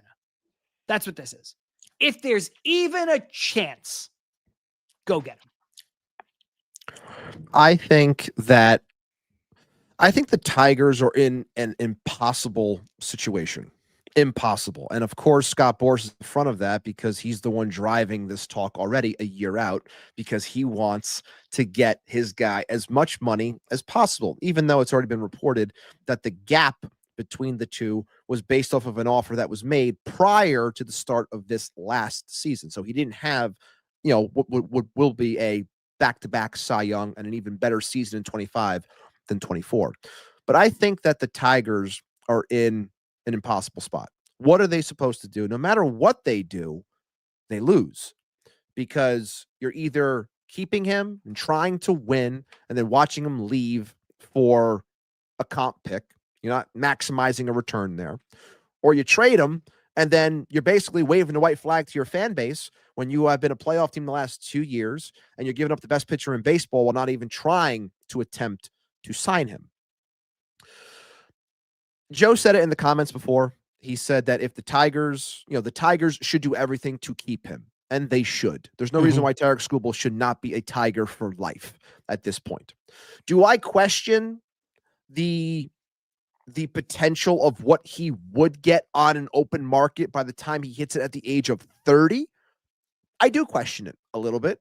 I do question about how this sport has operated with older pitchers, that being 30 and above. Even though he will have the track record that he does, I still think that it's questionable when Scott Boras is going to say, I want 10 years at $400 million. I don't think it's going to happen. So when it comes to dealing him, if they decided to trade him, which ultimately I don't think they will. I will throw that out there right now. I don't think they will. But if they tried, I compared this to a conversation I was having with someone prior, and that was Francisco Lindor. And I say Francisco Lindor because when he was being talked about and being moved, it was all about the fact that Cleveland can't keep this guy. They don't have the money. And at the time, the $300+ million was the high watermark for someone. So who was he going to go to? And I had been saying, prior to this show starting, I had been saying that the New York Mets and Steve Cohen were going to get their guy because it's going to put a stamp and they have the money to do it. Dealing here, unless you are a team that truly believes that they can win and you are a Tarik Skubal away from winning a championship, I don't think anyone's going to pay the price that the Tigers are going to ask for. And I also don't think the Tigers are going to get proper value if they just trade him to get him out of the AL. And if it is the Mets or whatever, I don't think they're going to get the proper value because how do you assess value for this person based off of the last 2 years, getting a Cy Young winner? What are you supposed to do? You're not going to look. I can sit here and I can say, sure. And I'll give you a mock trade real quick, Joe. I know you're asking for one in the comments. I could sit here and I can say, hey, the Mets are going to trade Brandon Sproat, Jet Williams, Will Watson, and implement another player here. 4 for 1. There you go. Similar to them giving up 4 pieces for Francisco Lindor, 4 or 5 years ago. I could say that, and you could say that that's not enough. And a lot of people would say that that's not enough. But I'm telling you, and I always say this, I don't care what type of player you are or the resume that you have. If you have 1 year left on your contract, the team that's trading you is not going to get as much as you think they're going to get. They're just not, because especially when you have a Boras client. That's the other caveat here. Like, they know that if I get this guy, am I really going to give up all these pieces and still be willing to give him $350+ million? Are many teams willing to do that for a 30-year-old pitcher? I don't know if they are. You want to know what the Tigers should ultimately do? And I was thinking this last night, and it's crazy, and it'll never happen. They should keep him, and they should utilize their farm system. And this is going to sound crazy, but they should take the number 2 prospect, Kevin McGonigal, who I think is going to be awesome. Second baseman, shortstop. Take McGonigal. No. Kevin McGonigal is a real. That's not a real last name. Okay. Kevin McGonigal. You take him, number 2 prospect in baseball. You take Max Clark, one of the top outfield prospects in baseball. You take Josue Briseño, catcher / first baseman. You take those three big names within the top 50, top 75 of baseball in terms of prospect rank, and you offer all of them to the Pittsburgh Pirates for Paul Skeens. You're insane. I see what you're doing. That's what you do. Yeah, that's what you do because you try to win. Because then what like you're right. It's not going to happen. I know you're not saying it is going to happen. No, but you go and you get the two best pitchers in baseball. You pair the guy who has control. Like if we weren't talking about the two best pitchers in baseball, because that's what they are. Yeah. You would be like, this is the perfect, you take their names out of it. The roadmap to the Tigers' success as a bigger, small market is maximize the value of the guy that you know is going to walk by using your farm system to acquire a pitcher to pair with that person for 1 year who also has team control. That then becomes your ace the following year.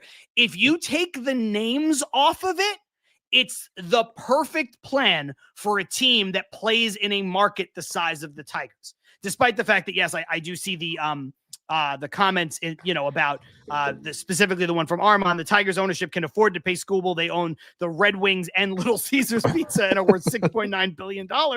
Yes. So I'm not talking about that part of the conversation, but if you want to operate like a mid-market team, that is the play. Joe DeMeo, we turned him. Love mock trades. Now I'm going to recommend we do more on the show. Ibby, I don't know yet if Skubal is going to be traded. I don't. I can't decide because when it's 1 year left, anything can happen. It's true. Neither one would surprise me. Now, because of, and I see the comments, Armand and Cindy and other people saying, Tigers fans would revolt.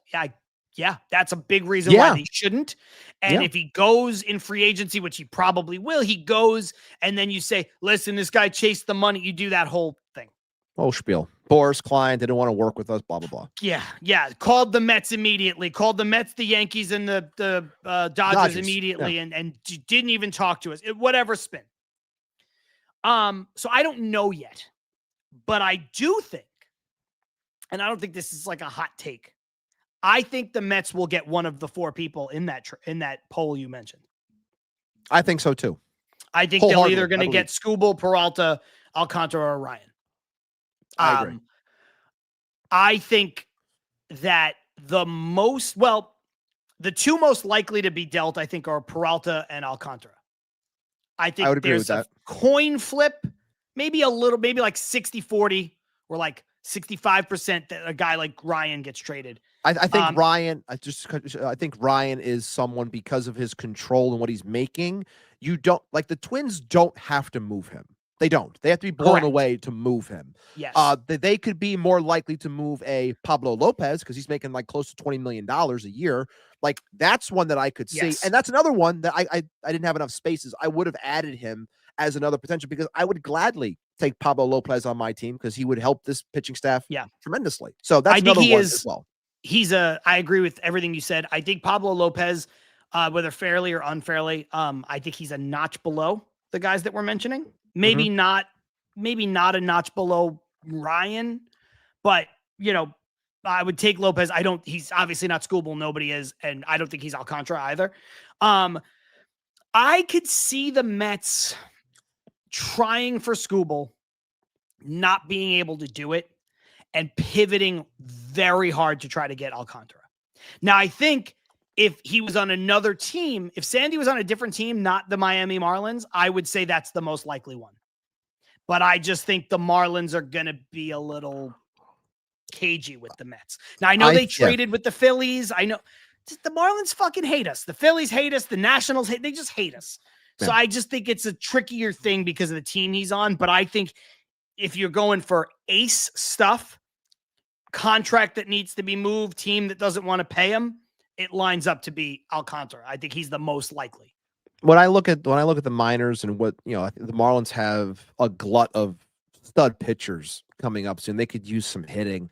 I think that the Mets match up with some of the things they might be asking for, and they could push them. And I know Sandy has control, and they could reach the ask. And would there be an upcharge because it's in division? Potentially. There always is that opportunity. There's always that chance that could happen.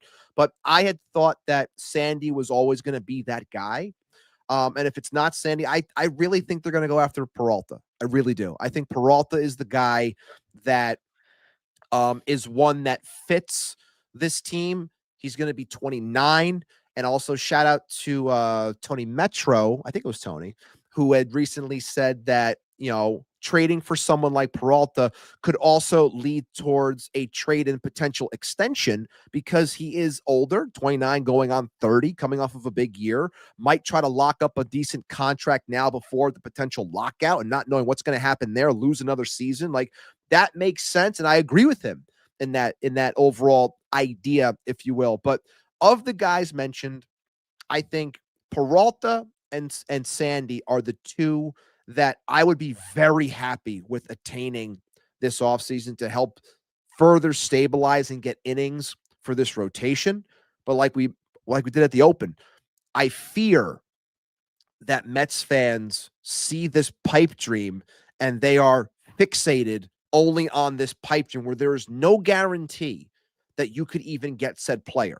Because like I just said before, if the Dodgers really wanted to, if they said, screw it, we're going to try to win another one, go for a three-peat before we quote-unquote ruin the sport and we go into a lockout, we're going to trade those 3 or 4 players that I just mentioned before, that being Sheehan, Rushing, Hope, DePaula, whichever ones they want, you can have them. Give us Skubal. And then the Tigers can say, sure, ship them off to the NL, not our problem. We restack our farm. We get proper value in our sense. Like, that could easily happen. And then people would still come on here and go on Twitter and say, small market Stearns. Couldn't get the job done. Same reason why I made that video a couple weeks ago on TikTok saying how the timing mattered, and that's why the Mets did not get Garrett Crochet. They didn't get Garrett Crochet because if their farm is where it is now, if it was like this, then they would have had an actual shot to get him. But it wasn't, and they couldn't get him. That's why the Red Sox got him. That's why I said that was going to happen last year when we talked about it. Timing matters. This team is in a spot where it can do well, and I do believe that they're going to get a pitcher. But remember, if the Dodgers decide to actually swing here and go for it, you might have some trouble. You got some competition. Same thing with the Red Sox. If the Red Sox want to swing and really try, it's another tough one. So again, brace yourselves, Mets fan. There's a lot of strong farms out there that could use a pitcher like that if the Tigers truly make him available. But don't get hung up on the idea that this offseason is make or break for Tarik Skubal, because I hate to break it to you, it's not. Yeah, Cindy saying something similar and to what I said before, which is exactly, Ibby, the fan base thinks Skubal is this year's Soto. In terms of actual need and the way to address it to the nth degree, Skubal is exactly this year's Soto. He is. He's the exact right player at the exact right time that addresses the exact need that the team has. But there are so many more complications when a player needs to be traded for than if a player is going to get signed. And also, like I said earlier, the motivation to try to want to trade him by the team that he's currently on isn't really very high. This is not the Twins trying to get out of Pablo Lopez or, Milwaukee following a blueprint that they did with Corbin Burns and Devin Williams, which is trade the guys on their last year of control and re-up, a prospect base. So I think it's a really great point from Cindy. It's just something that I think people need to realize. Couple really good ones here. Rosie saying, are you sure that Stearns believe the Mets need to acquire an ace? Yes. Yes. And like I said, I think it's innings in general, but yes. Yeah. And also because honestly, pick your flavor. Peralta, Alcantara, Ryan. If you want to put Lopez in that, Skubal, however much of a pipe dream, then you get to Dylan Cease. And I don't think they'll be in with Framber Valdez, but Framber Valdez, Michael King. There's a lot of pitchers you can go get that would be the ace of this team immediately. But also be careful when it comes to some of those pitchers. They're all going to have qualifying offers, and this team Yeah. Listen, I'm not saying they're going to go and get one of those guys. I'm just saying there's avenues like you're talking about innings, and I agree, but I think they're looking for high quality innings, and this is a market trade and free agency where you can get high quality innings. Yes. Joe DeMeo saying the Mets legitimately might be the most attractive farm system in baseball to try to trade from. They have at least 5 top 100 type prospects that are either all at the MLB or AAA, high and close. So, and then saying Sproat fell off list, but he's right there. So, a great point as far as that's concerned. And then talking about the Tigers, speaking of systems, they have their top 9 prospects are all hitters. So they might actually try to get some pitching from a team, which is why you're looking. They could use some Mets, pitching. It's Sproat, it's Tong, it's Wenninger, like that's, they might even ask for McLean. The Mets are not going to trade McLean. That's how the conversation would start though.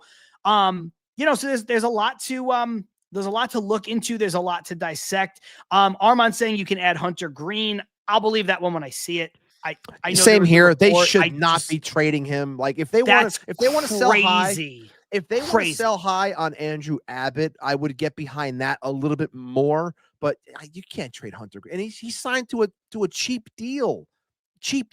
Like in comparison to what the rest of the market's getting now, like you don't trade Hunter Green, man. Please. I mean, I'll take him, but still, like you shouldn't be trading Hunter Green. Yeah, it doesn't seem very likely. The entirety of the situation doesn't seem likely to me. I'll take him. I'll absolutely take him. Fine. I love Hunter Green. He's fantastic. Greg C saying, why do we need Skubal in terms of spending $400 million on a pitcher when we can use those prospects to get more than one starting pitcher? So spread the wealth. Ibby, I'll just say simply to Greg, none of them are Skubal. I know that's maybe not the best answer. Like I think he's the best pitcher in baseball. I know people are going to say Skeens, and sure, that I can't argue it. I think Skubal is just electric. So, like Peralta's great. I said all these other guys, they'd help. They'd be the best pitcher on the Mets immediately. I just rattled off 8 names that are free agents or trade targets. But to me, if you can get Skubal, you get Skubal. And also to your point from before, 4 for 1's a lot, but that's what it would be. It would be, 2 top 100 guys, your 2 of your top guys, a third one that's pretty good, and then a fourth one. Like that's what it would be. And that's not nothing. Or potentially somebody off of the major league roster. That Correct. being, Brett Beatty, Mark Vientos, whatever pick of the litter that they would like in that sense would apply here for sure. Sure. But it's not a crazy amount to try to give up. It's not. I really think that they're going to struggle in initial talks. I don't think anyone's going to give them anything close to what they want. I think they want to be blown away when it comes to trying to deal him. And I don't think that many teams are going to blow their doors off in terms of what they feel Skubal is worth. And that's why I'm trying not, I know that this offseason is going to turn into, is Skubal going to be a Met? Is Skubal going to be traded to the Yankees or the Reds or whoever? Like, I know it's going to become that. And, I know it'll draw numbers because it's a big name. It's the best pitcher in the game. But I can't see this team. I can't see that team, that being Detroit, trading him. Like, I don't think they're going to find what they want. And I think they're going to have a hard time selling it to a fan base. I really do. I think I'm not saying he is going to get traded. I feel like maybe I just think it's a little bit more possible than you do. Not necessarily to the Mets, he gets dealt. Gab with this is some hard hitting insight that I agree with completely. Get them all. Fuck it. Why not? Pay everyone, whatever. YOLO. I agree. Yeah. Why not? This is a good point in general. Carlos Ortiz saying Ryan Finkelstein included McNeil in a trade for Alcantara and a mock because the Marlins need to show that they have some kind of salary on the books. That works for Miami. It doesn't work as much for, Milwaukee, which has some salary. I know they're shedding salary, but they have, players that make more money. And so do the Twins. Let's say, like, if they trade Joe Ryan, but not Pablo Lopez, they wouldn't have to take on a contract to show that. But that is a point, Ibby, when we're talking about shaking up the major league roster too. Yes, there's a chance that Vientos or Mauricio, or to a lesser extent, Beatty, could all be traded in a potential deal. There's the potential of whether or not the Mets decide to bring back Alonso that shakes up the position players. But then there is also this, everybody seems to think Jeff McNeil is a goner. I do too. And I think this is the kind of deal where you could see it where, he's not necessarily just a change of scenery or a salary dump or try to grab a reliever type thing. I think a move like this where he's added in just because the Marlins need to pay somebody some kind of money and it's only a 1-year commitment, I could see something like that. I agree wholeheartedly with that one. And I think the Marlins have to do something like that because where their money is right now, I think they fall well below. So something like that makes a lot of sense. I do think McNeil is gone. I think it's part of the change that is needed. I said this on this show. I have it as a clip posted up on all of our socials when I told Met fans to not be afraid to think beyond the box, dream a little bit bigger in terms of getting better in spots. And I mentioned the likes of Jeff McNeil and Starling Marte, and this is when they were doing well. And I was saying this stuff. I was like, I'm telling you guys, like, eventually shoe's going to drop on guys like that. And it's time to move on and get better because you're not doing anything with them. Believe me, you're not going to miss them that much. You're really not. Yeah. It's a great point. I do agree with this from Gab. I have a feeling the Mets will be aggressive because of how 2025 ended. And I think Cohen hinted at it in saying the fans did their job. We didn't. That's why again, this is a vibes thing. This is a feeling thing. This is not, any kind of inside knowledge, certainly. But it's that kind of sentiment that makes me think nothing is off the table for the Mets. Not even a Skubal. If he truly does get shopped, like I think Cohen is. I know they just got Soto, and I know you can eat off of the Soto plate for a while. Normally, yeah, not when your team did what they did. Right. Now, nobody's going to be mad about Soto being on the team, but it's the inverse of, that old, shitty owner quote of like, we can lose with you, we can lose without you. It's just like, but the Mets got Juan Soto and he had a spectacular year and they still lost. So the team wasn't built right. The team needs more. And so, you can't really, Soto doesn't buy you as much grace as he would have had you just, honestly, even just made the playoffs and lost in the wild card round. I know that that's just a couple more games, but man, oh man. Here's a good one from Greg. Would you guys take back Javi Baez in a potential Skubal deal that lightened the prospect haul? I don't know that that's a realistic thing because of how good Skubal is and so much we've talked about. I don't know that he will necessarily lighten the load. Oh, Ibby had to step away for a moment. But I'll just share my thoughts on this.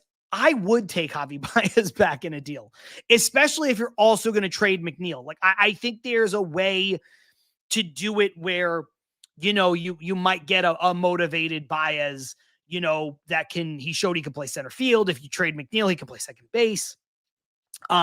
He could be your insurance at third base.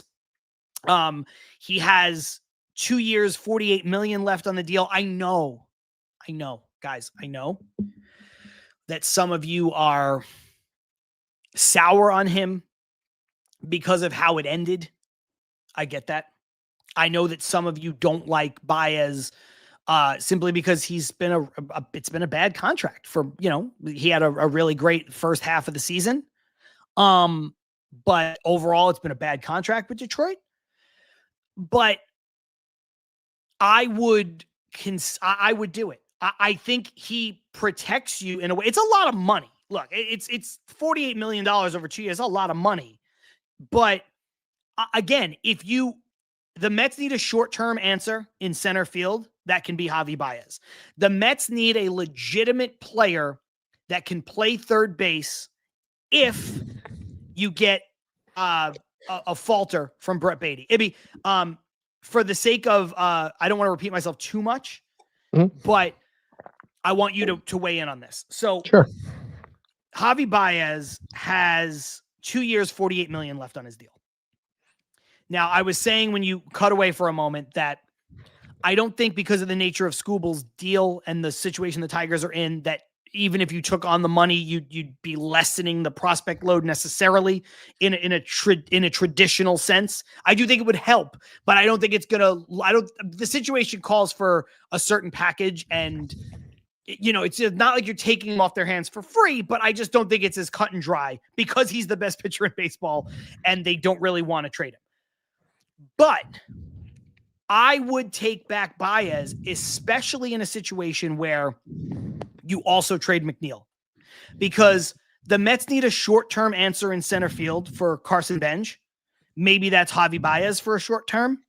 Then if you trade McNeil, he can play second base.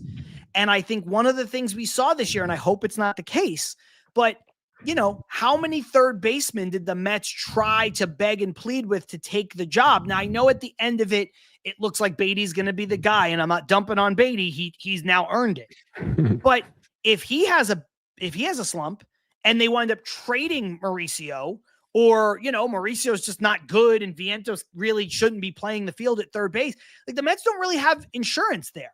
And if you go and you get a guy like Beatty who can play second, play short, play third, and play center field, again, I don't think I'm taking all his money. Joe saying I would have the Tigers pay his salary, not the other way around. Fine. But I think Javi Baez could be a very useful player, despite the fact that his contract with Detroit has not been good. He's not played well for the bulk of it. And I know some people are still mad about the thumbs down thing. I'm long over that. But if you just look at, again, scratch the name off, you look at the player, I think the player's resume makes sense for this team. I never had a problem with Javi when he was here. We talked about the thumbs down when it happened. Never, I was applauding them for giving it back to the tough New York crowd. Like, they can't handle a thumbs down. They can do all the booing. They can say everything. But the second they get the thumbs down, that's terrible. You can't do that. Only I can do that. Like, well, no, you got it back. So, and that never bothered me. I never cared about that stuff. But would I do something like this if it made sense? Sure. Like, yeah, I could see it potentially. But again, I don't think that it's moving the needle all that much in terms of, with the Tigers in a sense. Like, I don't know if they're so desperate to get out from said money, especially after the year that he had. Mm-hmm. But yeah, I mean, written down, like it's a popular idea that a lot of people have been throwing around in a sense to try to get this player here by saying, oh yeah, we'll eat money, or if you eat the money, we'll give you a little bit more here. And then it makes sense because there's coverage in these areas and we can get better in certain spots in short term. Like, all of that makes sense. It does. I don't know if the Tigers are going to be all that antsy to try and include him, because at this point, what was left? 2 years? 2 years, 48 million, 24 like per. That's I guess that's a drop in the bucket, even for them. That's not a lot. Like, I don't think it's going to be something where they're like, oh my God, we have to move this. Like, no, if that was on Florida or Miami, that's like, we got to move this. Like, that I get, but here, not so much. I think the focus is really going to be on, if they choose to, like, just it's Skubal, and this is what we want, and this is what it's going to be. I think that's what it's more likely gonna be. Yeah, I don't think the Baez thing is likely. I see how he fits. Let's put it that way. I see how he fits. I can see it. Sure, I can see it too. Yeah. Mike Laverty saying people still upset with the thumbs down can take their own thumbs and sit on them. I could not have said it better myself. Completely agree. Just to clarify, Joe DeMeo was saying that he would not take Baez back for anything. He was saying, let the Tigers pay him, let him be their problem. So he disagrees. Yeah. Okay. Charlie also saying, don't we have enough bad contracts? No to Baez. M-Easy bringing up another popular name going back to the trade deadline. I'd rather take a flyer on Luis Robert Jr. for $20 million for 1 year than Baez for 2 years at 24 per. Ibby, I get fair. That, and I don't disagree. And I would also say that is probably the more likely scenario. I would agree with that. Yeah, I think it's more likely there's a chance that the Mets get Luis Robert. I do. Think he's the perfect way to cover center field, where you can just let Benj develop and you don't have to feel forced. If he forces your hand, and you figure it out. I don't know. Maybe he plays left field, maybe Nimmo DHs. You know what I mean? There's ways around it. Yeah. So there's a way that you're kind of quote unquote stuck a little bit, but I understand that Benj is on the fast track. I understand that Benj was an advanced hitter when they drafted him. But you can, if it's just a 1-year commitment, then you don't have to, you could just see, you can just play it out. So I do think that's much more likely than any situation with I would agree. Javi Baez and Joe DeMeo, Lou Bob. He's back on the train. I saw the tweet. I think it makes sense. I do. I think that's a guy who really makes a lot of sense. Ibby, before we get out of here, we don't have a ton of time. I do want to mention Edwin Diaz and Pete Alonso. Really quickly on Edwin Diaz, I think there's a good chance that if he opts out, the Mets do what they did last time, which is sign him before free agency officially opens during their exclusive window. Or you see a situation where Edwin Diaz doesn't actually opt out and we just hear that there's a contract extension for him. Like they add 2 years at the same money to the deal that he has now. I think it's a no-brainer for both sides. I think Diaz wants to be here. I think the Mets want Diaz. He's proven that he is an elite closer in New York, which is tough to do. And I think that when you look at the other options, there really aren't any. There's nobody in this bullpen. No, there's nobody in this bullpen, and there's nobody that can close games, right? Like I forgot who said this. It might have actually been Ryan Finkelstein, where it was like, okay, so you go out and you trade for Skubal. Now who closes? You know what I mean? Like you're going to solve one problem and open up a new one. Like the guy is still pitching at a very high level. I know it's a lot of money, but just give him another year or two and just go with it. Edwin Diaz, I'm not concerned with this one. Like I know it's a talking point because the opt out and blah blah blah blah blah. Like and people thinking, oh my God, David Stearns is going to want to bring him back because he's making too much money. It's like, no, you see what this guy does on the back end. A closer like this matters when you are a team that's trying to actually win and progress. You have nobody in the bullpen signed, so you have to keep the anchor of the entire thing. He stays. He's not going anywhere. He will be a Met. Completely agree. M Easy saying Edwin Diaz is more important to bring back than Pete Alonso. I think you can make that case. I do. I know that Alonso plays 162 games. I know you can't replace, an automatic 35, 40 plus home runs and 120 RBI and whatever. And, a guy who pitches, 60 times or whatever seems like that wouldn't be as valuable. But I think everything you just said, everything I said, plus again, like where do the Mets turn? Do I think the Mets are in great shape if they don't bring back Alonso? Yeah, I'd rather Alonso be back, but Ibby, like you can sell me on Josh Naylor and other pieces. You could sell me on, we're letting Mark Vientos play first base and we're going to see how it goes, but we're going to bolster the offense somewhere else, whatever, Schwarber or whatever. There's nowhere to go. There's nowhere to go other than Edwin Diaz. So I just think in terms of available replacements and what else you could do, you could make the case that Edwin Diaz is more important than Alonso. I know not everybody's going to feel that way, and I'm not putting him down, but Gab saying Ryan Helsley is still scoreless since I cut him off in traffic.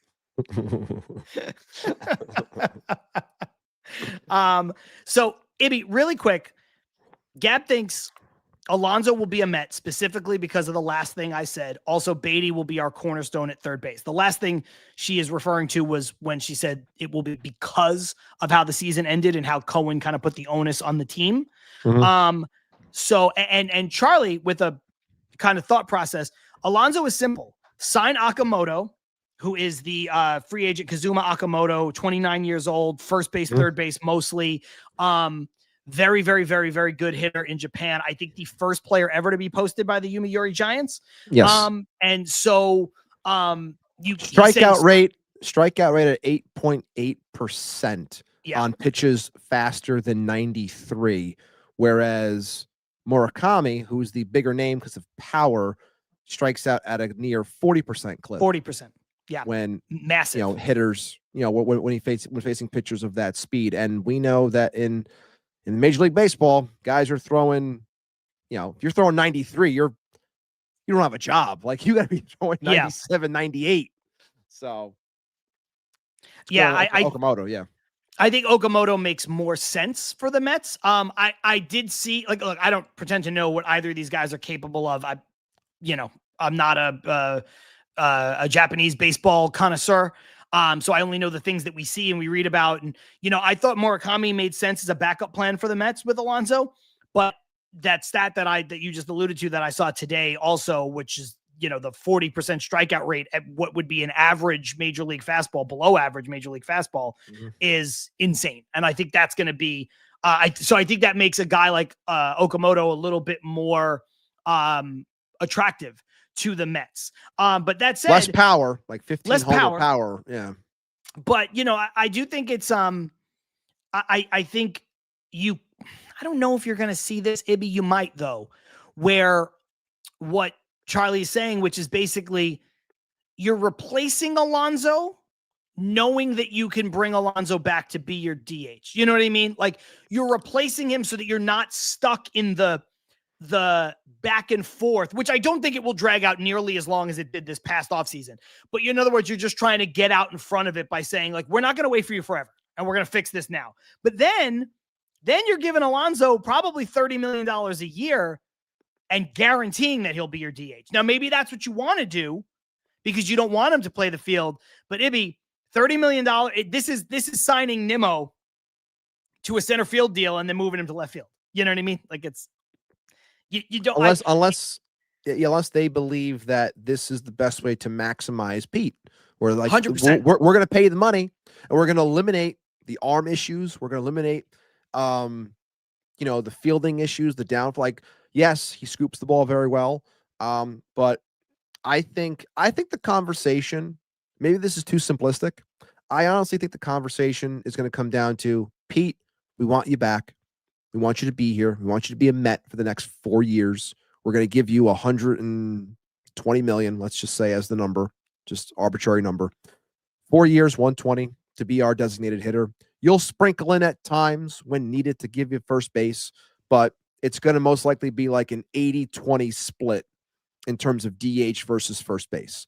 We plan on signing a first baseman that has better range, can better us defensively, and we can be better on the margins when it comes to run prevention. That's our plan. That's what we want.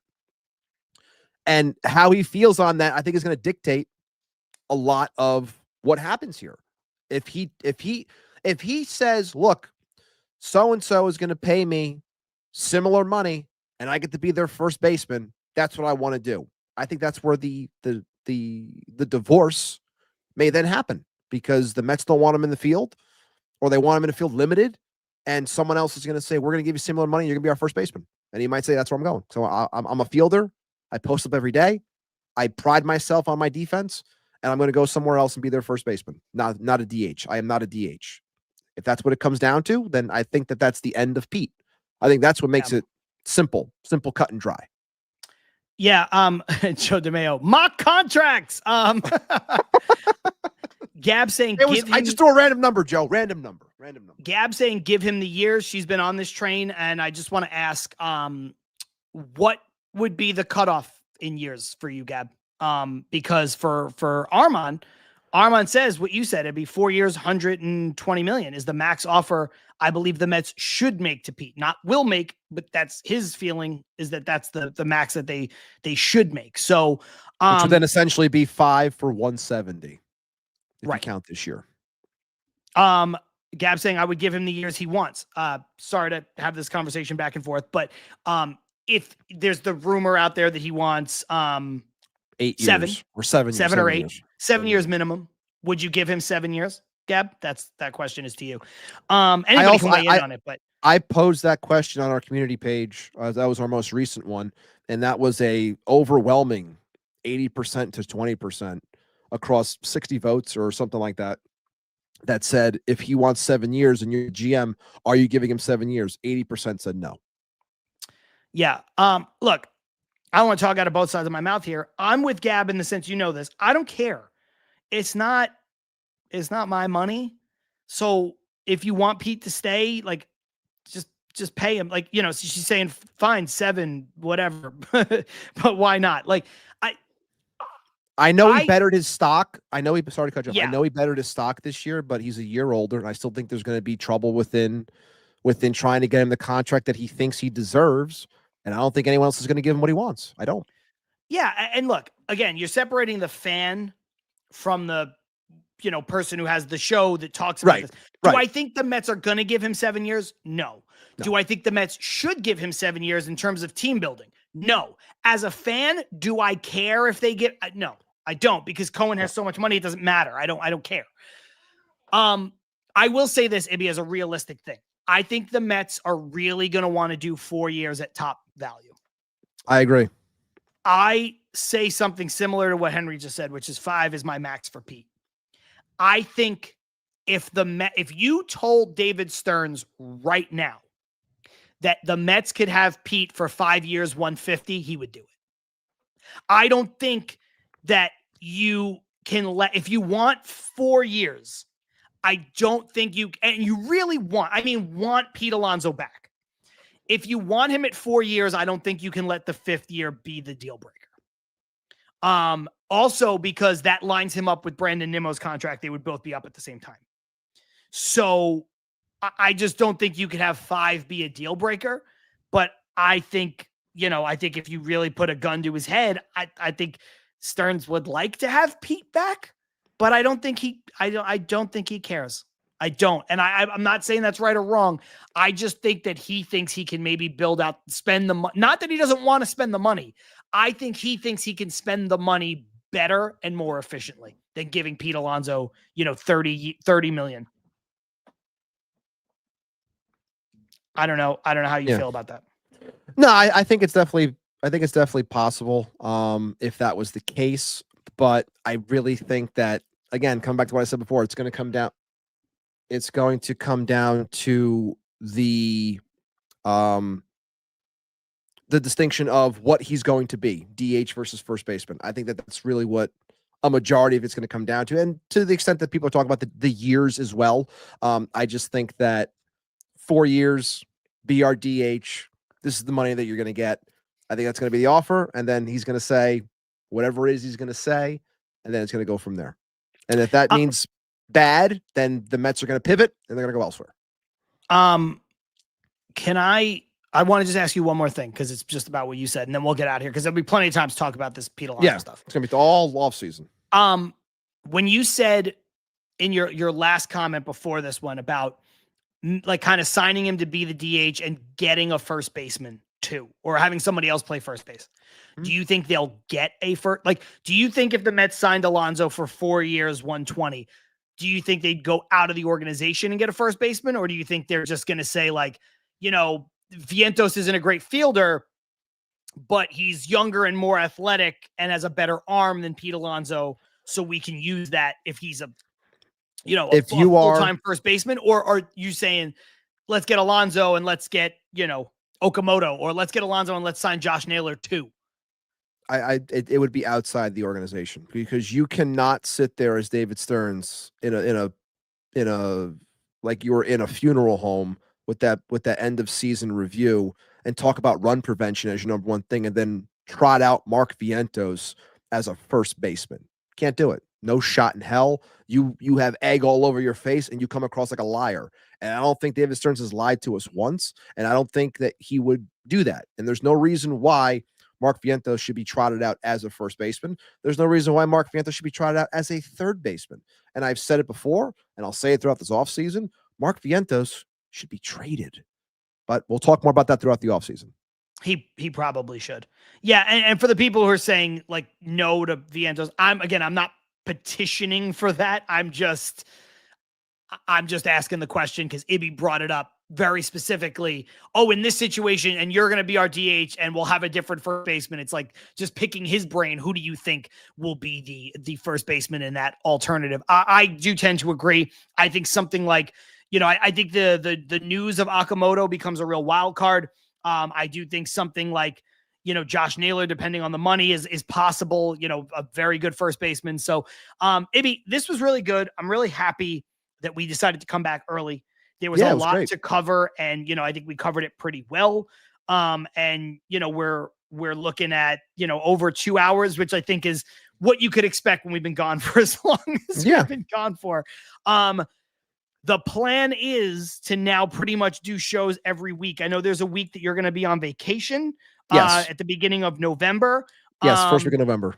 Depending on what happens with, maybe we'll just take that brief, week off.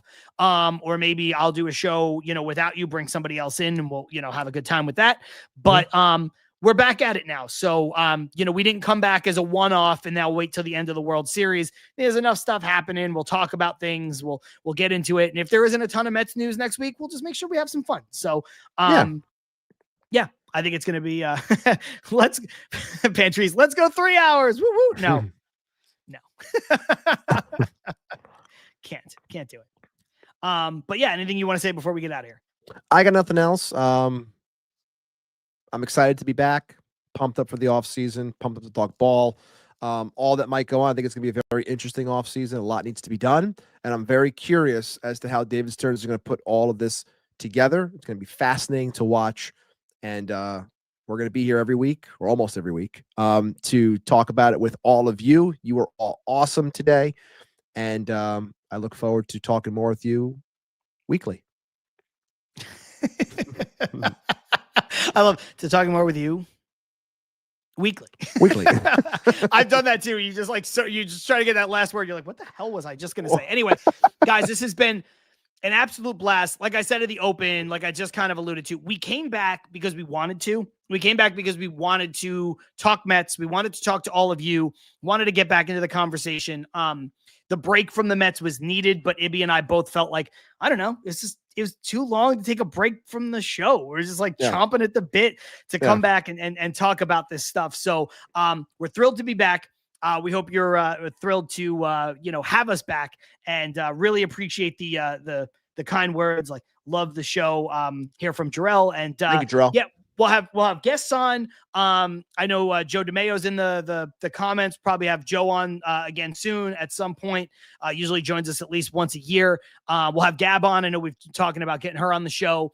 Some surprises too. We have a giveaway we're going to do once the World Series is over. We'll get back into the Sorry giveaway. about that, guys. I wanted to do that giveaway, but as the team went south, I know people are just sour on everything. It's the wrong time. I want to get it when vibes are high. We get more people involved. So that giveaway is still going to happen. I still have the signed Billy Wagner piece right over here with the inscription of a Hall of Fame inductee. So I'm still planning on giving that away. So no worries. We will do that and have some fun with that as well. Yeah, like we were going to have a guest on to talk about the Mets alumni game, a guest who played in the game. And me and Ibby were just like, nah. No, it's the wrong time. Nobody cares about the experience of these guys. Like really, like at the time, it was just like when the team's falling apart. Yes, the team is crumbling before our eyes. Yeah, we're gonna have somebody on and be like, "So hey, what? Like, it's pretty cool, huh?" Yeah. we couldn't do it. Just pretend like nothing's going on. Yeah. So like, how was your weekend? It's just like, couldn't do it. So anyway, guys, we are back. Happy to be back. If you missed any of the show, go back and watch the replay on our YouTube channel. Check out the podcast version, which is on Spotify and Apple Podcasts and Amazon Music and all those places. And subscribe to our Substack, as we're going to be looking to do more fun stuff over on Substack. If you search us, Til Mets Do Us Part, you'll find us across social media, including Substack. I'm John. That's Ibby. This is Til Mets Do Us Part. We will see you next week. Peace.